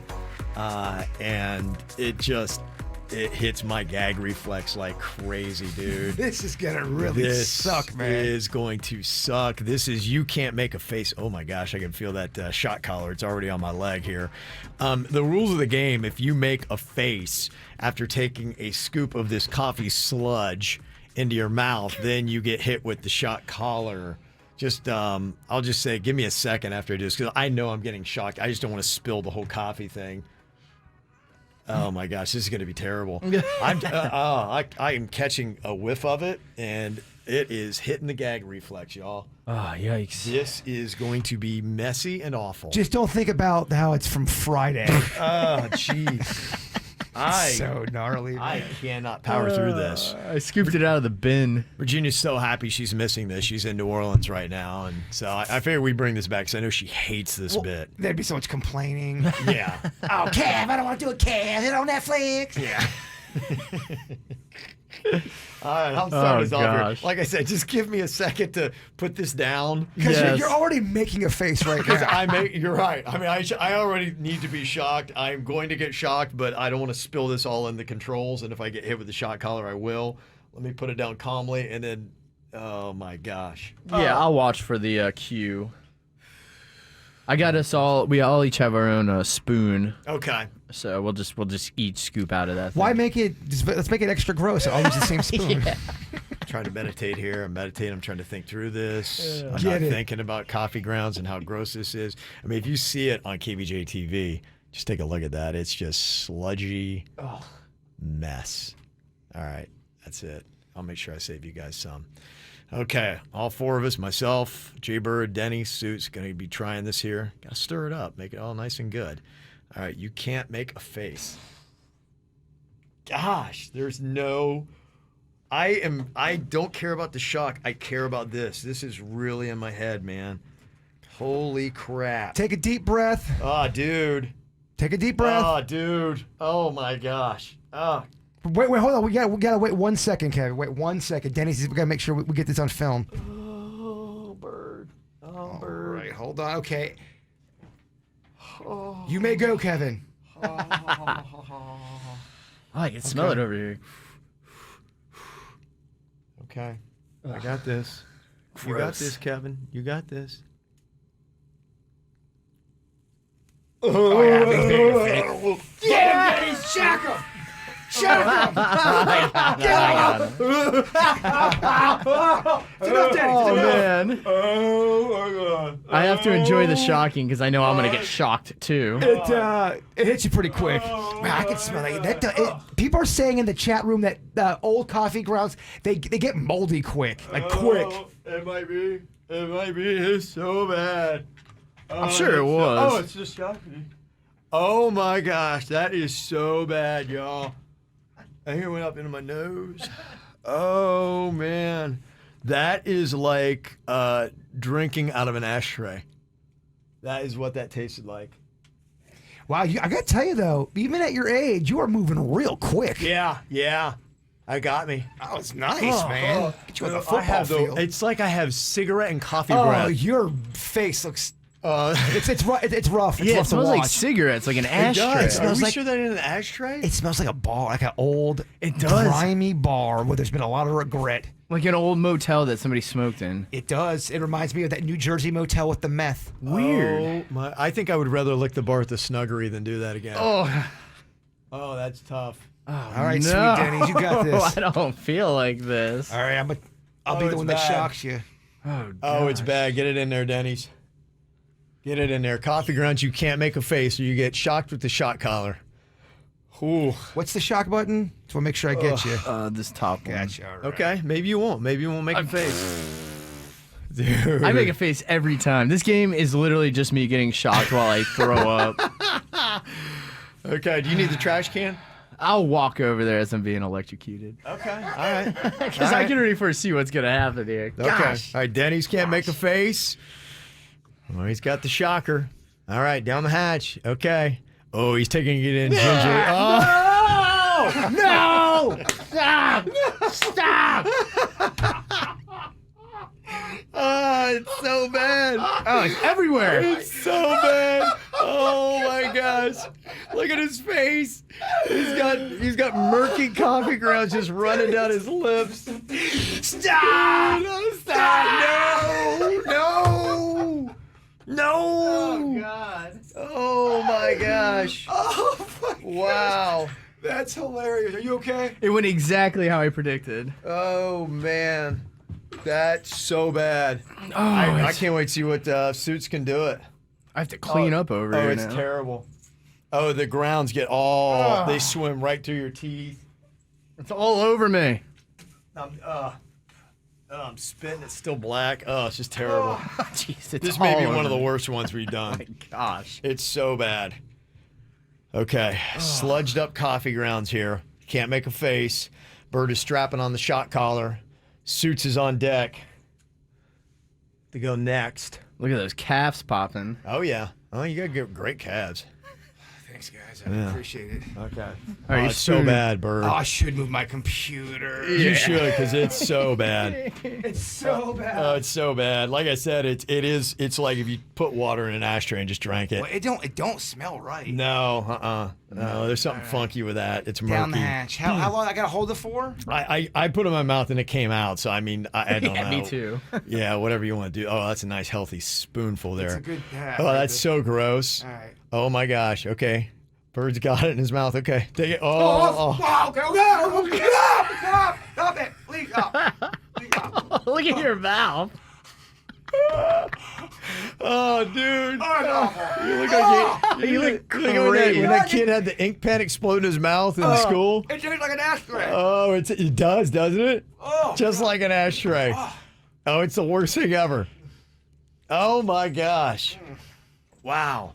That's what, 3-day-old coffee grounds we got there? we might have to go to commercial. Okay, so the coffee grounds has gotten all three. Time for the Titan now. I don't think Suits has ever gotten zapped on you can't make a face. So this would be a first for him. All right, let's see how you're doing over there, Suits. Oh, this does look really rough. Oh, it's gnarly. Oh. It's so gnarly. See, textures, that's what I'm worried about with this thing. Yeah, it's the yeah, you're right. You're not a texture guy. The texture is so It just looks so clumpy and gross. it's, it up, it's kid. like sand and water. Yeah, it's really gnarly. Okay. All right, let's see if Suits can do it without making a face here. Oh, this is rough, dog. Yeah. I'm not very confident right now, not gonna lie. This is the one I came here to see, though. Let's see if Suits can do it. Okay, Suits has got the shot collar on. If he makes any kind of face, a bad face after putting this big old scoop of wet coffee grounds in his mouth, he gets the shock. All right. Myself, Denny's, and Bird all got shocked. Suits, whenever you're ready. Give it a 3, shot. 2, and 1. Okay, can he do it? It's in his mouth. He's staring it down. Okay. making a All face. right. Oh, it's right. What was that movement? What's his? That was the most disgusting thing I've ever eaten. You have the fastest regurgitation movements I've ever seen. It was like he was dancing almost. Oh my gosh. You're making me laugh. I've never seen somebody recoil so fast. Oh. Oh my god. I need to clean up. I need to clean up bad. Boy, it even got Suits. Oh man. Oh wow. All right, that's some real deal stuff. Nobody conquered the coffee grounds. Okay, we got some would you rather questions. One that was submitted by a KVJ Nationer. They were asking, would you rather be able to speak all languages, or would you rather be able to speak to all animals? So easy. What do you think, Bird? Animals, without a doubt. Really? Oh yeah, I got coffee all in my microphone. Oh, I just geez. noticed it. Yeah, I would love to speak. How cool would that be? I'm at the beach. I'm talking to a manatee, and a pelican's got something to say. Hell yeah! But the only thing that I do kind of wonder about that is, what if the animals, and you can understand them, they start giving you a guilt trip? Yeah. Do you want extra people They're just talking like, to you? I'm so hungry. Would you please feed me? And every time you talk to an animal, they have wants or needs, and you're just like, your whole day now is spent you feel for all these animals, and you're wandering around trying to help them. I befriend a manatee, but the whole time, hey bird, the ocean, it's polluted and we're dying. Can you get? I'm like, oh man. Right, and it's just kind of bringing you me down. You don't dude. realize that manatees are really depressing animals. And you're like, gosh, can I turn off this manatee communication? And you can't. You just hear the thoughts of all manatees. You're right. All the birds by my house, all they do is they want to complain about their own politics, what's going on in their world. Could Or be they just nasty. yell food all the time. I don't know. You're working. I see what you're doing. You're trying to turn me. Yeah, I just think that humans could be more helpful to you Yeah. than animals. Because animals, who's to say, even if you can communicate, that they would actually help you out?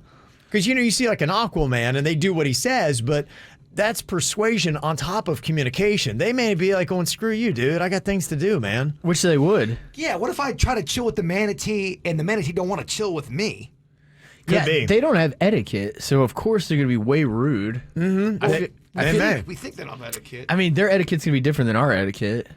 They're going to constantly be a pain in the butt. I would say it's better to learn every language. Because I know my dog, Coco, she's so needy. She's always wanting this. She's always wanting that. The whole day would be like, oh my gosh, turn off Coco Yes. talking to me, because she's annoying without being able to speak. It would have been cool though to have some heart-to-hearts with Chewy. Have see what's on Chewy's mind as well. I get you on that.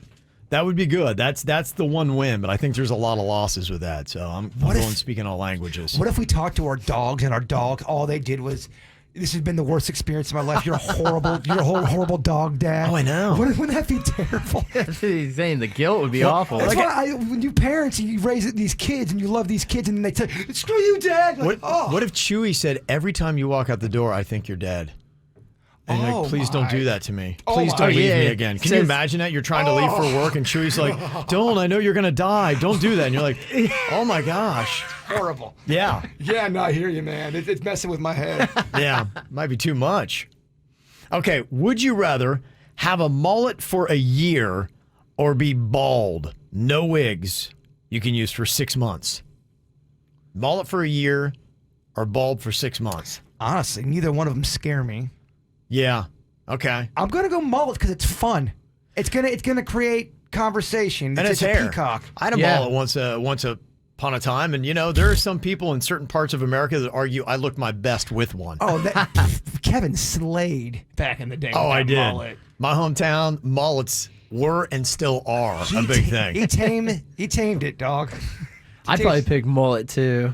Mullet over being bald? Yeah, because it's a fun topic piece. The other thing too is you can do mullets in a different way. You can do the sexy Patrick Swayze type mullet, or you can do the skullet. It's the skullet, which like a Morgan Wallen, kind of like that country guy. Yep. Yeah. I think I'd do the Swayze. Yeah. Yeah, I would have the big sexy one. Coiffed mullet. Yeah, coiffed mullet. Okay, would you rather be alone all your life or surrounded by really annoying people? Alone all my life. Yeah. I think so too. Yeah. Yeah, I can keep myself entertained for a long time by myself. Yeah, and you can kind of work through your own thoughts in your mind, but somebody's always talking. You're like, oh my gosh, and they add nothing to the conversation. If you were always around just annoying people, your view on the world would turn pretty bleak and hopeless because you're gonna want to check out. I would imagine this is one of those people that they're so opinionated, but they're always wrong. Isn't that the worst kind of person? They have such a strong opinion, and everything they're saying, you're like going, that's not true. Yeah. Like, you have no idea what you're talking about. I love when Kevin talks about Virginia and she's not here. This is one Virginia would like to be a part of. Would you rather have a personal maid or a personal chef? Ooh. That's so hard. Back in the day, I would have said chef. I think it might be someone to make sure everything's always clean and tidy with laundry and I think there's a lot more work in being a maid than there is in being a chef. Yeah. I'm able to get my own meals, but when I have to really do a deep clean in my house, I'm legitimate bummed out for 24 hours. I know it's coming. I got to deep clean. I'm on my knees. Mm-hmm. Yeah. Oh, what? That sounded a little... Wearing a sexy costume? Wearing my sexy little maid outfit. All right. Thank you for all these submissions for the Would You Rather questions. You can email them to us, mail@kvjshow.com. Sorry, I have coffee grounds all in my mouth still. Here.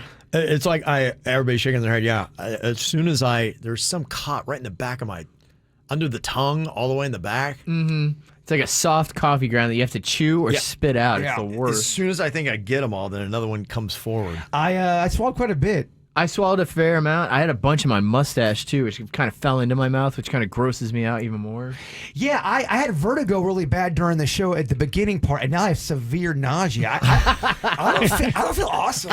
It's It's a tough Monday, isn't it? It is, man. Terrible Monday. It's not going well. What happens when we die? That's one of the biggest questions that has, I guess, been with humanity since we were here. Just wondering, hey, how does this thing end? Does it end? When? What happens then? And it's the big debate. Yeah. And everybody's always tried to come up with their own reasonings. And you've had how many religions try to explain the afterlife and what goes on with you, whether it be a heaven or whether it be reincarnation, because nobody really knows. And it is scary to think that, one, maybe you just cease to exist, because people kind of hate that part where it's like, okay, I'm just gone. And I think the other thing is thinking it's a terrible experience. Now, obviously, there's different ways you can die, and there are some terrible ways to die. But then what does that whole process feel like? I mean, to your point, there's been so many practices to help people deal with it. That's what meditations, there's that one practice, practicing dying while you're alive. So when the big moment does happen, you've already kind of prepared yourself somewhat for that moment. And you just kind of wonder. Now, there are some stories that are comforting to hear what happens, and some of them that I've heard are kind of disturbing. So maybe not everybody dies the same way. Now, Jaybird, you actually talked to somebody that had a near-death experience. Yeah, this is according to their accounts. They said they had gotten into a really bad car accident about 12 years ago, and they were pronounced dead 3 different times. They died, came back to life, died, came back to life, and then died and did it 3 times. And they said they had an experience. They saw something. They said they saw people that were completely covered in light and got a good feeling, and then there were other people with, it looked like a kind of not evil soul, but there was something going on there. They weren't happy, and they weren't going in the same area as the other people with the light. The light, the people in the light were kind of going in one direction, and the people that were kind of almost nothing there, but there was something there, but kind of no light whatsoever. Were going in the other place, and that wasn't a good feeling. Wow. According to that person. Now, whether you believe that or not, it's up to you. Right. So, but they really did die. They died 3 different times, and that's what the experience they had when they came back. And they said after they came back and they started to heal, they didn't let anything. They don't let things get to them. Nothing, like the small stuff doesn't get to them. And I've heard that before with people who have a near-death experience, that they almost have a knowing of sorts of something that you don't know. a calmness. Yeah. Saying that we, in our own minds, we rank things a lot differently than how they're really, truly important in the grand scheme of humanity and life and whatever you might be. We do the Weird Whatever podcast, so people reach out a lot to me with their out there stories. If you're into that kind of, I believe people have near-death experiences. I mean, that's been on the record. The story that you're telling me is kind of like everything I've ever heard all into one. I've either heard the peaceful, it's just kind of a calm, almost like your body just really starts to relax, and it's a very nice, soothing experience. For a lot of people, you may see somebody that you know and recognize, and they're there to greet you, and it's a very happy, light thing. And then I had heard some stories from other people as well where it was scary, and there were scary faces and people there to take them who knows where, and they were like, oh, and they didn't want to go. You're right. It's almost as if you hear two different kind of accounts, and there's nothing and really they had in a the mix middle. of both. That might be the first I've heard a mix of both. And That's why I emailed you that, because there was a mix of both. I thought that was kind of cool. yeah. So, my first question is, I wish I knew this person better, because you know how good or bad they are. And did that have anything to do with it? You're Compare right, yourself to them. Yeah. Do you set yourself up? If you're just a nasty SOB your whole life, is that setting you up? And if you're a mix of both, which a lot of us are, and we're probably all right now saying, okay, how much light and how much dark am I? What's the percentages on that? And it makes you definitely think about some stuff. Yeah. No doubt it does. But death is a lot of people don't like this topic. We bring it up a lot on Weird and Whatever, and there's some people who just they can't go there. It's too scary for them. Yeah, it is, because I don't think that you know for sure. If you knew it was a great experience, you probably all love talking about it. But it's just an unknown experience. We're afraid of the unknown, and then you have stories that are kind of conflicting. And I think for whatever reason, I think death becomes an obsession for more people than others. I mean, since I was a little kid, I have been death, oh my gosh, either scared of it or reading about it or learning about it, and always just kind of so curious about this great unknown mystery. Sure. Yeah. Kind of like a UFO obsession that I have. A lot of us, it's dominated our lives. You know, if you're a person that has been in a religion and practiced it your whole life, really, that's the whole thing that you're preparing You hear for. about it a lot. Yeah. When you told us about that movie you were forced to watch as a kid about Armageddon, me and Denny's end up watching that thing, and yeah. hell, It's terrifying, as yeah. a kid, I mean, you think that's what's going down? It's horrifying. Yeah. Scare tactics. I was with a church that's how they did. They would scare you into, because you didn't want to have that experience where you would be met with demons or going to hell or whatever it might be. So that's how they kind of kept everybody in line. And there's certain people that I've had in my family older that are closer to that green mile, and I always ask them, I go, Are you afraid of death, or where are you at now as you've gotten older? And some people really do grow old into a peaceful state with it. Sure. And then some people are like one of the Golden Girls was petrified of dying. I think it was Estelle Getty. Okay. Some people get to the end of the line, they're still horrified by it. Yeah. I guess it's maybe how many regrets you have looking back on your life. Where's a Ralston stand? I'm okay, but there are definitely some things where that's just the part, right? You know you've massively messed up and you said, man, you have moments where you're not who you should be or who you want to be, and you wish you could take those back. But you don't fear it though. No, I don't, if I've been living it right. But if I'm coming off a bad night, then yeah, I'm like, oh man. Don't let me die today. Yeah. Give me a good couple of weeks. I got to make up for a couple of mistakes I made late Saturday night. So if you can please help me out, thanks. Don't take me now, Lord. There's a lot of dumbass criminals to talk about, baby. It's the whacked out news. People breaking the law. Ha ha, fighting in the nude. Ha, drunk people pooping in the street. Ha ha, it's the whacked out news. So many people on meth. Ow! Well, you know, every state has their list of banned vanity plates that you can't get. So a woman in North Carolina was all excited when she requested and got the license plate that said fart, F-A-R-T. And apparently she had it on her vehicle and was driving around, but then she got an unexpected letter from the Department of Motor Vehicles about the fart license plate. And they said, hey, yeah, we got a complaint about your license plate that it's offensive and in poor taste. And they said you need to provide a written statement about what the personalized plate means to you in a way to kind of convince them to be able to keep it. And it said if the letter was not approved, that they would be taking it back within 30 days. So she talked to somebody and said, what am I going to do? I really want to keep my fart license plate. And we get but that. How do I make a fart so that it's something that they would take seriously? And so she made up the Friends of Asheville Recreational Trails, because she's in North Carolina, fart, and launched a website of the same name, which established a now real club that she said is what fart stood for.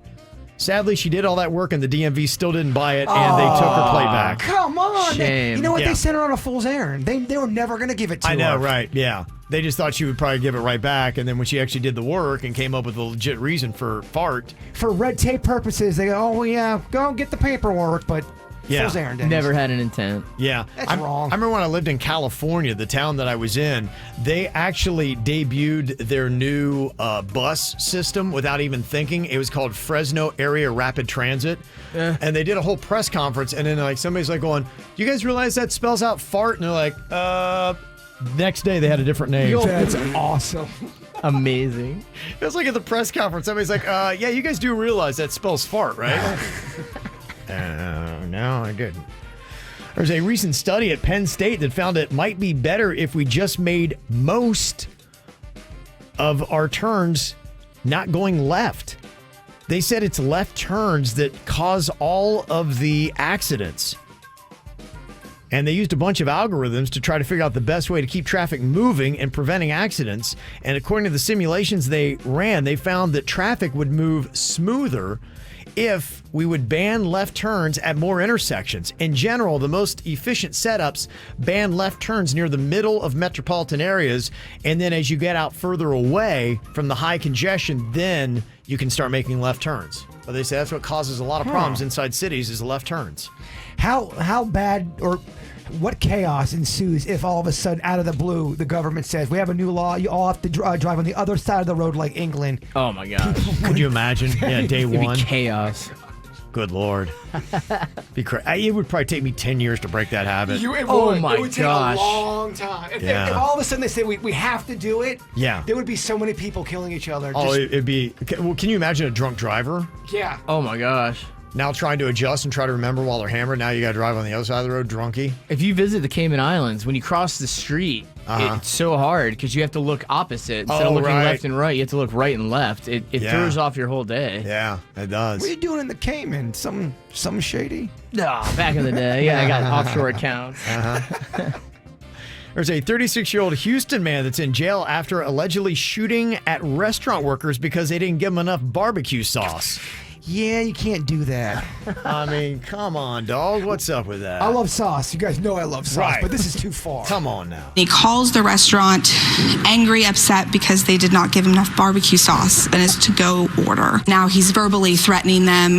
I'll come back. I'll shoot up the place. He waited for them to leave. He was kind of like by some nearby gas pumps waiting for them to leave. He strikes one of the complainant victims 5 times, breaking a bone in their arm. And the other victim, thank goodness, was not shot. Oh my gosh. He shot somebody 5 times because he didn't have barbecue sauce? This guy really loves sauce. Oh my gosh. He didn't get enough. It wasn't that they didn't give him any. Dang. The heck, Is the person okay? He shot 5 times and they just broke an elbow? Yeah. It's also a terrible shot, Terrible too. shot, yeah. How does that happen? You should shot 5 I know, times. you would think 5 times. Screw you guys. Did he just shoot the elbow 5 times in the same spot? Oh gosh. Guy's like my arm.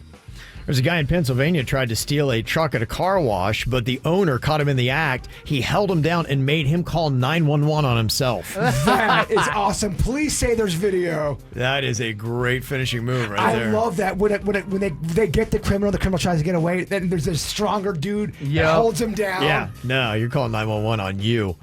A smuggler attempted to cross the Mexico-U.S. border coming over from Tijuana with a giant stash of meth disguised as onions. It was mixed in with a whole bunch of other real onions, but they took the meth and put it in globes. $2.9 million worth. Ooh.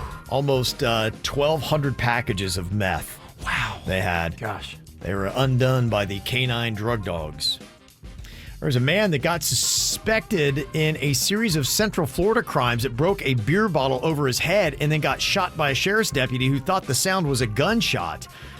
The deputies were trying to arrest this 27-year-old man when he stood up through the sunroof of a pickup truck holding a rifle in one hand and a bottle of Busch Light beer in the other. Well, the sergeant who was behind the suspect and wasn't able to see the bottle heard the popping noise when he smashed the bottle on his head and thought the guy had shot his deputy, so he fired one shot, hit the guy in the neck. And again, this guy is okay. How's his elbow? Not life-threatening injuries, yeah. I mean, these kind of in people the neck. They are tough as nails. How do you get shot in the neck and you're okay? You get shot 5 times and you walk with an elbow injury? Wow. The man who was with a female companion had stolen a red Toyota pickup truck from a supermarket parking lot in Winter Haven. There's a California man that's in federal custody after allegedly urinating outside the restroom during a Southwest Airlines flight last week. He was flying to Burbank from Dallas. He forced the entire crew to divert the plane to Albuquerque. While he's waiting to go to the lavatory, he put his hands in his pants and asked if a flight attendant wanted to see his genitalia. She's like, no, I'm good. Yeah, you can't do that. No. He then proceeded to the galley door of the aircraft and began urinating in the corner. Another flight attendant's like going, dude, you can't do that either. He then became hostile, yelled, and threatened the flight attendants, calling them derogatory names. The second flight attendant told the pilot that they fear for their safety, and then they had to fly instead to Albuquerque. After the incident, the guy was asked to clean up the urine and continued his behavior until he was seated. And now he's looking at 20 years in prison if convicted. Yeah, well, good. When you act a fool like that, dang, 20 years. That's bridesmaid level on a. Yeah, that's great. Yeah, Yeah, it do is. not mess around on a plane. There's a woman in Maryland that was plunging her toilet last week, and she pulled out something that was lodged in the pipes. It was her old iPhone, which she lost about 10 years ago. And apparently he's been in there ever since. Was she drunk and didn't know what happened and fell in there? Yeah, how do you, I don't know. I mean, I guess maybe I could see a phone, maybe, but. If you're hammered and you knock it over. And, oh, yeah. If you're hammered, no doubt I can see how that happens. So there you go.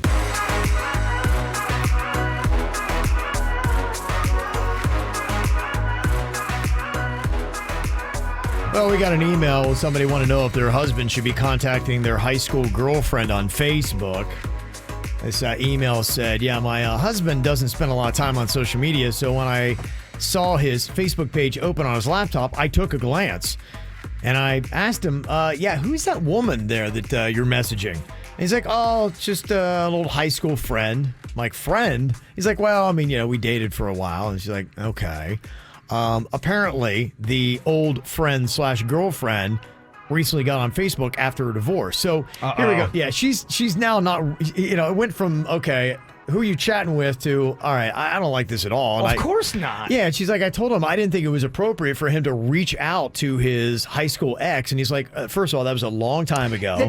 I'm telling you, dog, that does not matter. People still have feelings even from high school. They do. And then it sounded like he still had that whole gaslighting thing where he's now turning it on her and he's saying, you know what, you're being really insecure and that's not an attractive quality. Kev, I've seen it happen before where these people from high school, they're married and then they're divorced. And once they're divorced, old feelings start flooding. Yeah, and they think, wow, you know, what if? What could have happened? You know, and then they start entertaining that in their mind. And yeah, there's just no reason if you're married now to be reaching out to an ex who especially is on Facebook because she's trying to reconnect and who knows to find what else. So I said, how would you feel if the role was reversed? And he's like, it wouldn't bother me because I'm not insecure like you are. Yeah, that's not. So she wants to know, am I being insecure or should I really be having a problem with this? You should be having a problem with it. He's giving you a reason to be insecure. People like to throw that out there. It's kind of like when if you don't agree with somebody, they'll automatically call you defensive or you're angry. Even if you're not, you're just stating your point of view. It's a way to shut someone's conversation down by saying, I would never do that because I'm not insecure.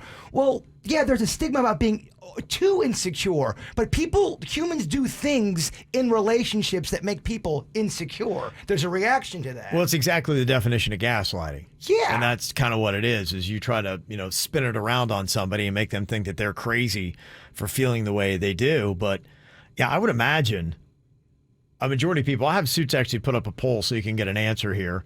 Would you have a problem with your partner reaching out to their high school sweetheart on Facebook who's now divorced? It's going to be yes or no. It'll be a bloodbath. You always get like 10 to 15%. You guys are so insecure. What are you talking about? Yeah. I don't know. I really think that... Yeah, I'm sure the queen would love it if you were all buddy-buddy with your ex-girlfriend from high school. Yeah, I just... And I know that, too. I mean, there are some people that you see every now and then, and I'm like, oh, I just like to say hey or whatever, but I've refrained from doing that because I said... Yeah, what is this going to get you? What are you doing? The whole excuse about that was a long time ago don't mean jack sprat. It really doesn't. No, it doesn't. Because, like you said, a lot of people do entertain it. So if you want to sound off, you can jump into the KVJ TV chat room. Okay, maybe you've gone through this yourself. Your partner is reconnecting with an ex from high school. You don't like it, you call them on it, and they call you insecure.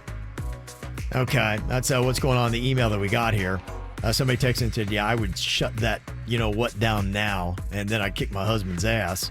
And then he's defending it, too, which is even doubly annoying. Yeah, and, somebody texted and said, honestly, if he handled it better and didn't gaslight his wife, I wouldn't have that much of a problem with it. If he'd sat her down and worked through her worries, say, look, I love you. It's just somebody that, I want to say hey to. We had some memories together, whatever. I still think it's dangerous. I don't agree with it. It is dangerous. But they're saying, if he wouldn't have acted the way he did, it's his response that makes it look really sketchy. Well, if she's your wife and she's insecure with you talking about an ex and you're double downing on that, yeah. you got to... Or a husband, whatever you... Sure. So what would the numbers be on that? Well, we asked in the KVJ TV chat room, would you have a problem with your partner reaching out to their divorced high school sweetheart? 88% said yes. 12%? It's only 12 to 15%. Yeah, it is. Yeah, so, depending upon who you're with, there's a really good chance that your partner is not going to like that. Okay, Boomer. What are you holding on to? Maybe you need to get rid of. BonVoyage.com came up with a list of things that Boomers, maybe even Gen Xers, just won't give up. Who here on the show, though, still loves these things. And some of these, I would argue, I'll put up a little bit of a fight on some of these. Okay. I'll be a boomer. Old people, let's unite and let's fight. Because one of the things they said is the mall. And they said just things that boomers won't give up on. But I'm sorry, I still like the process of going to the mall and going to a bunch of different stores and seeing the clothes. Mm-hmm. Because I still like going into clothing stores. You can really see how they put them on the models and things like that. And then you get to try them on yourself. And that's the one thing I always find. No two stores are the same. And sometimes even within the same store, I'll have the same waist size on pants, and one is super tight and the other one is not. Every time I go to the mall, it seems to be pretty crowded. So I don't know who the hell what they're talking about. Yeah, that's where I think they really whiffed on the first one. I like a mall. If it's got a good food court, I'm in. Yeah, and I think they're reconceptualizing malls, and I think they're realizing people still like them. It's got more entertainment, hangoutable features. But yeah, people still like it. Cable TV packages. Things boomers won't give up. I mean, I have that too.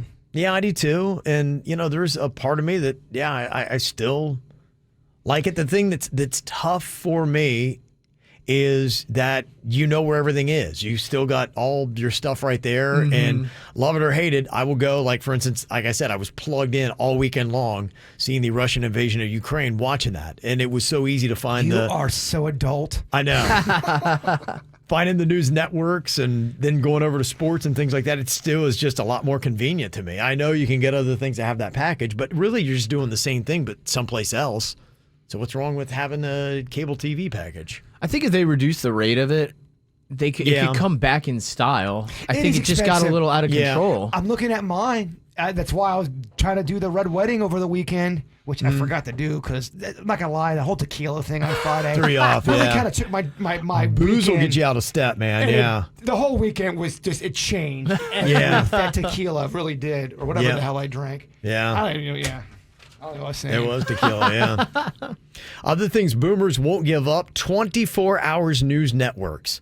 I would tell you that is one thing that I missed is whenever you go to, at least for me, I'll typically watch the two big dogs, the Fox News and CNN, to get hopefully a balance somewhere in between. But a lot of it's political fighting, and they are clearly so slanted, where they only have all Republicans on one or all Democrats on the other, and all they do is find and nitpick and talk trash about the other. Each network always has at least one Democrat or one Republican they keep around to be that one. They're the whipping person, and they just beat up on them. The View always has the one Republican who they all just gang up on. Yeah. And then it'll happen with Fox too. It'll happen with CNN, depending on what political party you're with. Yeah. So, to me, I miss the old headline news where they would just, and I was telling you this not too long ago, I watched like the ABC overnight late night news, and it's just the stories, bam, bam, bam, super fast, all you need, nobody's having to give their opinions on it, it's just, hey, here's what's going on, and I'm like, good, I feel caught up. I love that. I miss that. Yeah, but I don't know if did it do well with the ratings, and I think that's what it ended up happening. I think it did not. And the ironic thing was over the weekend, because on my Twitter I've got a news feed, and I realized something kept talking about forensic files. I'm like, why is this even news? I'm like, who keeps tweeting this out? I looked, and it was headline news, HLN. So I had to take headline news, HLN, out of my news category because there's no news on it. It's kind of like MTV with no videos. Yeah. It's the same ridiculous concept. So you don't have news on the headline news network, and you don't have music on music television. Well, kind of like MTV, that's what happened to 24-hour news. Everybody's got their own program now. So you're watching a series of just people's opinions, a program about a person's opinion on something. Even then spiked in occasionally is actual news. Yeah, well, even the History Channel is not... You'll put on History Channel and go, what the hell? This isn't history. It's not history. What am I watching? Is a game show on here? Yeah. Conspiracy theory is another thing that boomers won't give up. Oh yeah, because young people don't like conspiracy. I mean, they've gotten even out of control with the conspiracy theories now. Yeah. There's way newer ones. Yeah, that is that only like a boomer thing? No. Young kids don't like those? Well, you could argue conspiracy theories were born from recent years. I mean, the flat earthers really took off. Through the traveling of internet, and also the center earthers is another one that got big because of the internet randomly. And they're all not boomers that are. I've seen plenty of flat earthers who are in their 20s. Okay. Writing checks, another thing that boomers won't give up. I do write a lot of checks. Okay. Man, I haven't written a check in, years. But the problem is, the reason why I'm writing checks is because, and no offense, but the people I'm writing the checks to, they're a little older and they don't have any. They all say the same thing. Yeah. I don't trust the app. I don't trust online banking. Okay. Cursive, another thing boomers won't give up. Holding on to that. Phone books. Okay. They drop it off, and I feel bad throwing it out. Do they still give out the phone books? I'm always getting a phone book. I toss it, and I feel like such a jerk. I mean, I recycle it, but still. Yeah, if the phone booth people are listening, I don't want no more phone books. Yeah, I don't want them. How do you opt out? Bar soap. Boomers won't give that up. Bar soap's kind of gross. That is very gross. I grew up with a lot of people in my family, and we shared a lot of stuff. Bar soap being one of them. If everyone gets their own soap, then it's not so bad. You know? We don't all get our own soap. Yeah, I hear you. A lot of fashion stuff. Boomers won't give up New Balance shoes. Yeah, I mean, they're supposedly very comfortable. They say they're the most comfortable on the. They're very light. Hawaiian shirts. Yes, that is true. That's true. Yeah. Socks and sandals together.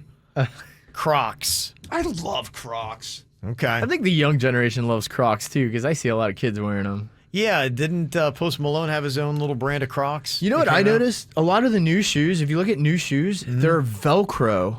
Or they're a slip. They barely make lace shoes. Yeah. My son, teenager, 13, does the slides. A lot of his friends, they all have that. They wear socks almost up to their knees, at least halfway up their calf, and they put those slides on. Yeah. Nobody wears laced shoes unless you're older. It's weird. Look at the younger generation shoes from now on. You'll see they're all Velcro or they're slides or they're Crocs. Those are the three you see now. Huh. Okay. Oh, it's weird. Good eye. Great observation. Yeah. Knickknacks. Boomers love knickknacks. I mean, I lead the league in knickknacks. Yes, you do. I'm on pretty much everything on this list. I'm booming it up. Yeah, you are booming it up. Fuzzy toilet covers. Boomers love. People still have that. I haven't seen one. My grandma had one. I haven't seen one in a long time. A decade. Yeah. But yeah, I think my grandma had it too. And this one's definitely speaking to Bird. Things boomers won't give up. All you can eat buffets. Oh, I love them. Even during the pandemic, I was screaming, "Save the buffet!" Yep. There you go. You are struggling through your Monday? If you are not alone. There is a website you might want to go check at. Get a nice little chuckle out of the tough things people are going through. It is the FML website, fml.com, F My Life. This is something similar to what we heard about earlier with the wife who was dealing with the husband reconnecting with his old high school girlfriend. Facebook can cause a lot of relationship problems. She said, today I asked my boyfriend of several months to post a picture of us. He deleted his Facebook instead. FML. That's not a good sign. He would rather delete his whole Facebook than post up a photo of you two. That's because that dude might have something on the side. Or there are some people who don't like putting their relationship stuff out there on social media. I know it. I've seen people that they don't want it. So do you think it's a major red flag, or maybe it's not that big a deal? So it depends. I don't know all the situation, all the details, but it can't just be. There needs to be some investigating there. Yeah. I know somebody in my family that doesn't do any social media. They put stuff up about the relationship, and drama started happening, and it made them very uncomfortable. Yeah, I can see that. That. I can see that. Somebody else posted up, today I came home to a half-shaved dog and a laughing third grader. Okay. I don't know what it is. Young kids, for some reason, like to do torturous things to animals. We might have to discipline a little bit here. Think so? Well, yeah. You shave the kid? You shave the kid, absolutely. Okay. All right. See how you like it.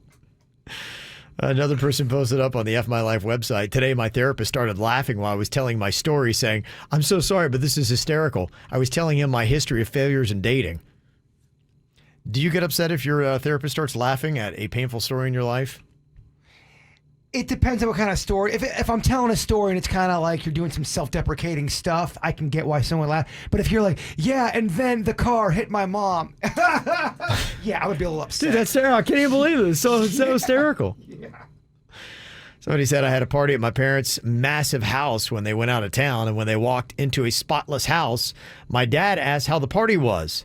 I told him I didn't know what he's talking about, to which he responded, well, the puke all over the driveway begs to differ. FML. Did you ever have that when you were a teenager? Did your parents ever go out of town and you threw one of those 1980 comedy movie type parties? No, but I had a friend that did it. I was responsible for helping them clean up. And yeah, come to think of it, we didn't really think about the front of the house. We cleaned up. The inside was spotless and it was good. I don't think he got busted. I think it got back to him later, his parents. You always get caught if you have a party, especially in a small town. You're pretty much right, because I remember doing the same thing. My friend had a party, and we thought we cleaned everything up. Oh, yeah. And somebody missed something. When parents are coming in, first thing they're doing, they're looking for anything off. Yeah. And they know. They got everything in their mind. This FML says, my parents are still so in love with my ex that they think it's my fault that she felt unloved enough to cheat with another man. They constantly try to convince me to take her back and become stepdad to the child she conceived with the guy she cheated on me with. Why does your family hate you? What the heck is that? I'd be like, what? Yeah, I think they just need a vent. I don't blame you. Just because they're your family doesn't mean they're right. Today, I asked my coworker to pay back the $100 I'd loaned her when she fell on hard times. She's owed me this money for a year now, and she always said that she'd pay me back next week. And then she responded by telling HR that I was harassing and threatening her. FML. I always love it if you give someone money and then the next day they're posting Disney photos.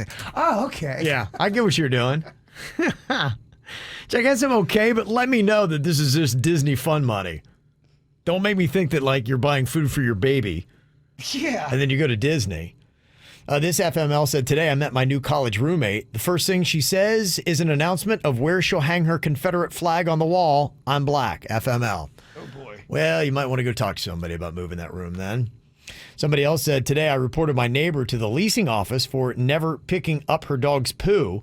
They told me they couldn't do anything without proof, so I snapped a picture and sent it in. Ever since then, I've been finding random dog turds on my porch. Coincidence? I think not. FML. Snap just a picture. Next time, get the video. Picture, I mean. Yeah. What is it, 1985? Well, yeah, and when you do that, too, that's the one thing you got to watch. If you got crazy neighbors, they will come after you. They'll try to retaliate. You're absolutely right, because there was the same situation when I was living at the townhouse, and people were not picking up their poop. I started making that video, recording, and someone saw me making the video, and they were knocking on my door. Wow. Because they saw it. Oh, but yeah. It's like, you're wrong, though. You're the one not picking up the dog poop, so you're double downing on you're wrong. No, I know. It's like, yeah, how do you get upset when you should be apologetic, not embarrassed? Yes, be like, oh my gosh, yeah, I'm so sorry, blah, blah, blah, you're right. If you're not picking up your dog poop and people are walking in it, you should probably expect someone's might be filming you, not picking up your crap. Yeah. This one says, today I was on a date with a guy. We were sitting in a restaurant having a fairly good conversation. When I got to go to the bathroom and then I came back, he was gone. But so was my purse and wallet and car keys. Damn, FML. you got jacked. Gosh, do people do that? Set somebody up on a date and then just steal their stuff? Oh, yeah. Dang, that's crazy. And one more said, today the guy I've been seeing said he wanted us to get serious, but first we had to get his wife's approval. Already taken aback by this, he further explained that his wife died years ago and he wanted me to go to her gravesite with the psychic so we could get her blessing via seance. Check, please. So do you think it's going to turn weird? It's a little much. Dang, that's crazy. We had an awesome weekend here in South Florida. So much stuff was going on. I went to go check out the Lake Worth Street Painting Festival. That was just awesome. The weather was fantastic for it. Honda Classic was going on, and they had a really good ending, too, with Step Straka winning. Pretty cool to watch that and that comeback that he had. So that was big. You had Fuel Fest that was going on. There's just so many cool little things to check out in South Florida this weekend.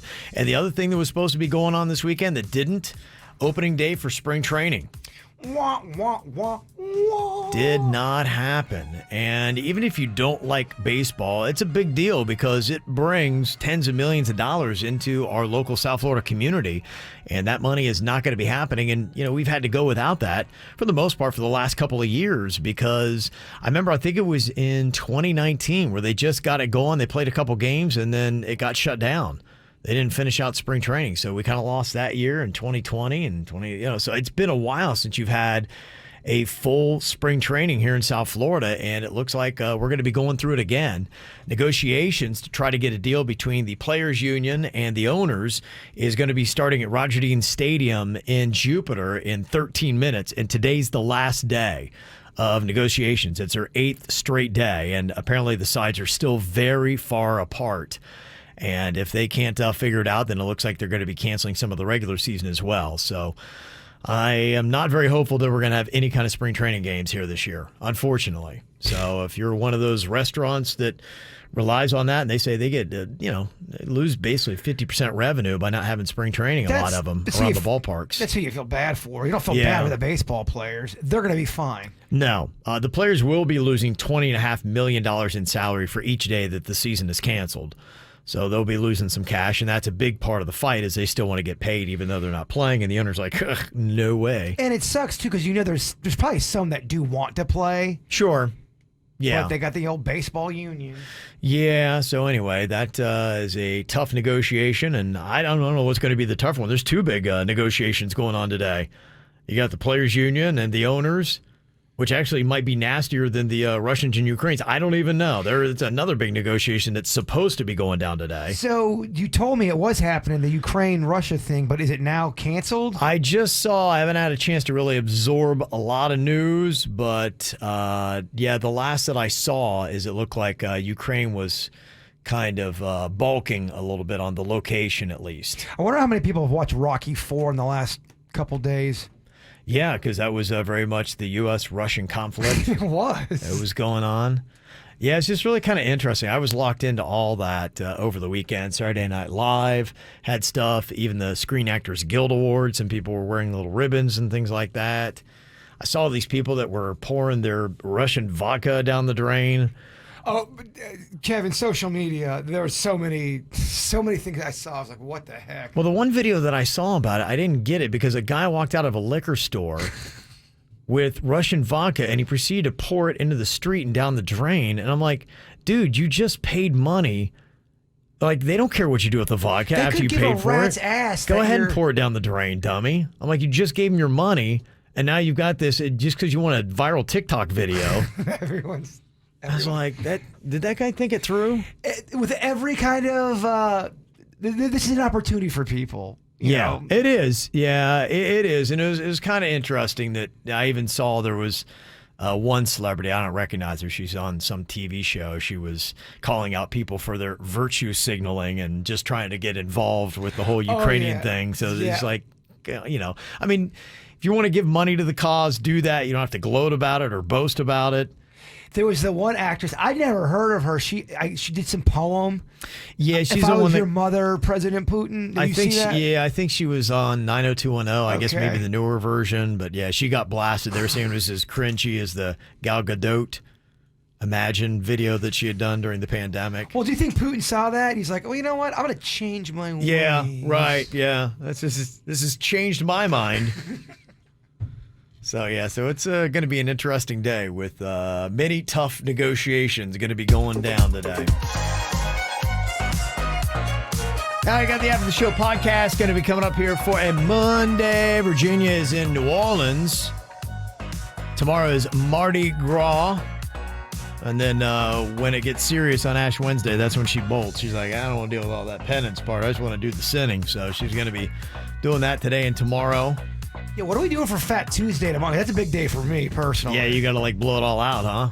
Well, I know Fat Kevin won't be here tomorrow, but in his spirit, in his honor. Oh, yeah. Let's get fat and sassy tomorrow. Fat Kevin probably want pancakes. Start with that. Ooh. Yeah. Yeah, should I just eat tomorrow until I can't? Yeah, that's a good way to start, right? That's it. It's a good feeling for a Fat Tuesday. That's a healthy bit. Eat until I can't. Yeah, then she'll be back with us on Thursday here on the KVJ Show.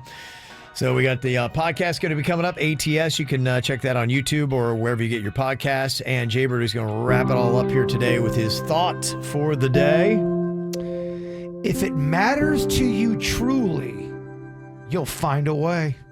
You'll find a freaking way. Yeah, you're right. If it matters, you will find a way, Bird. Yes. The KVJ Show on 97.9 WRMF.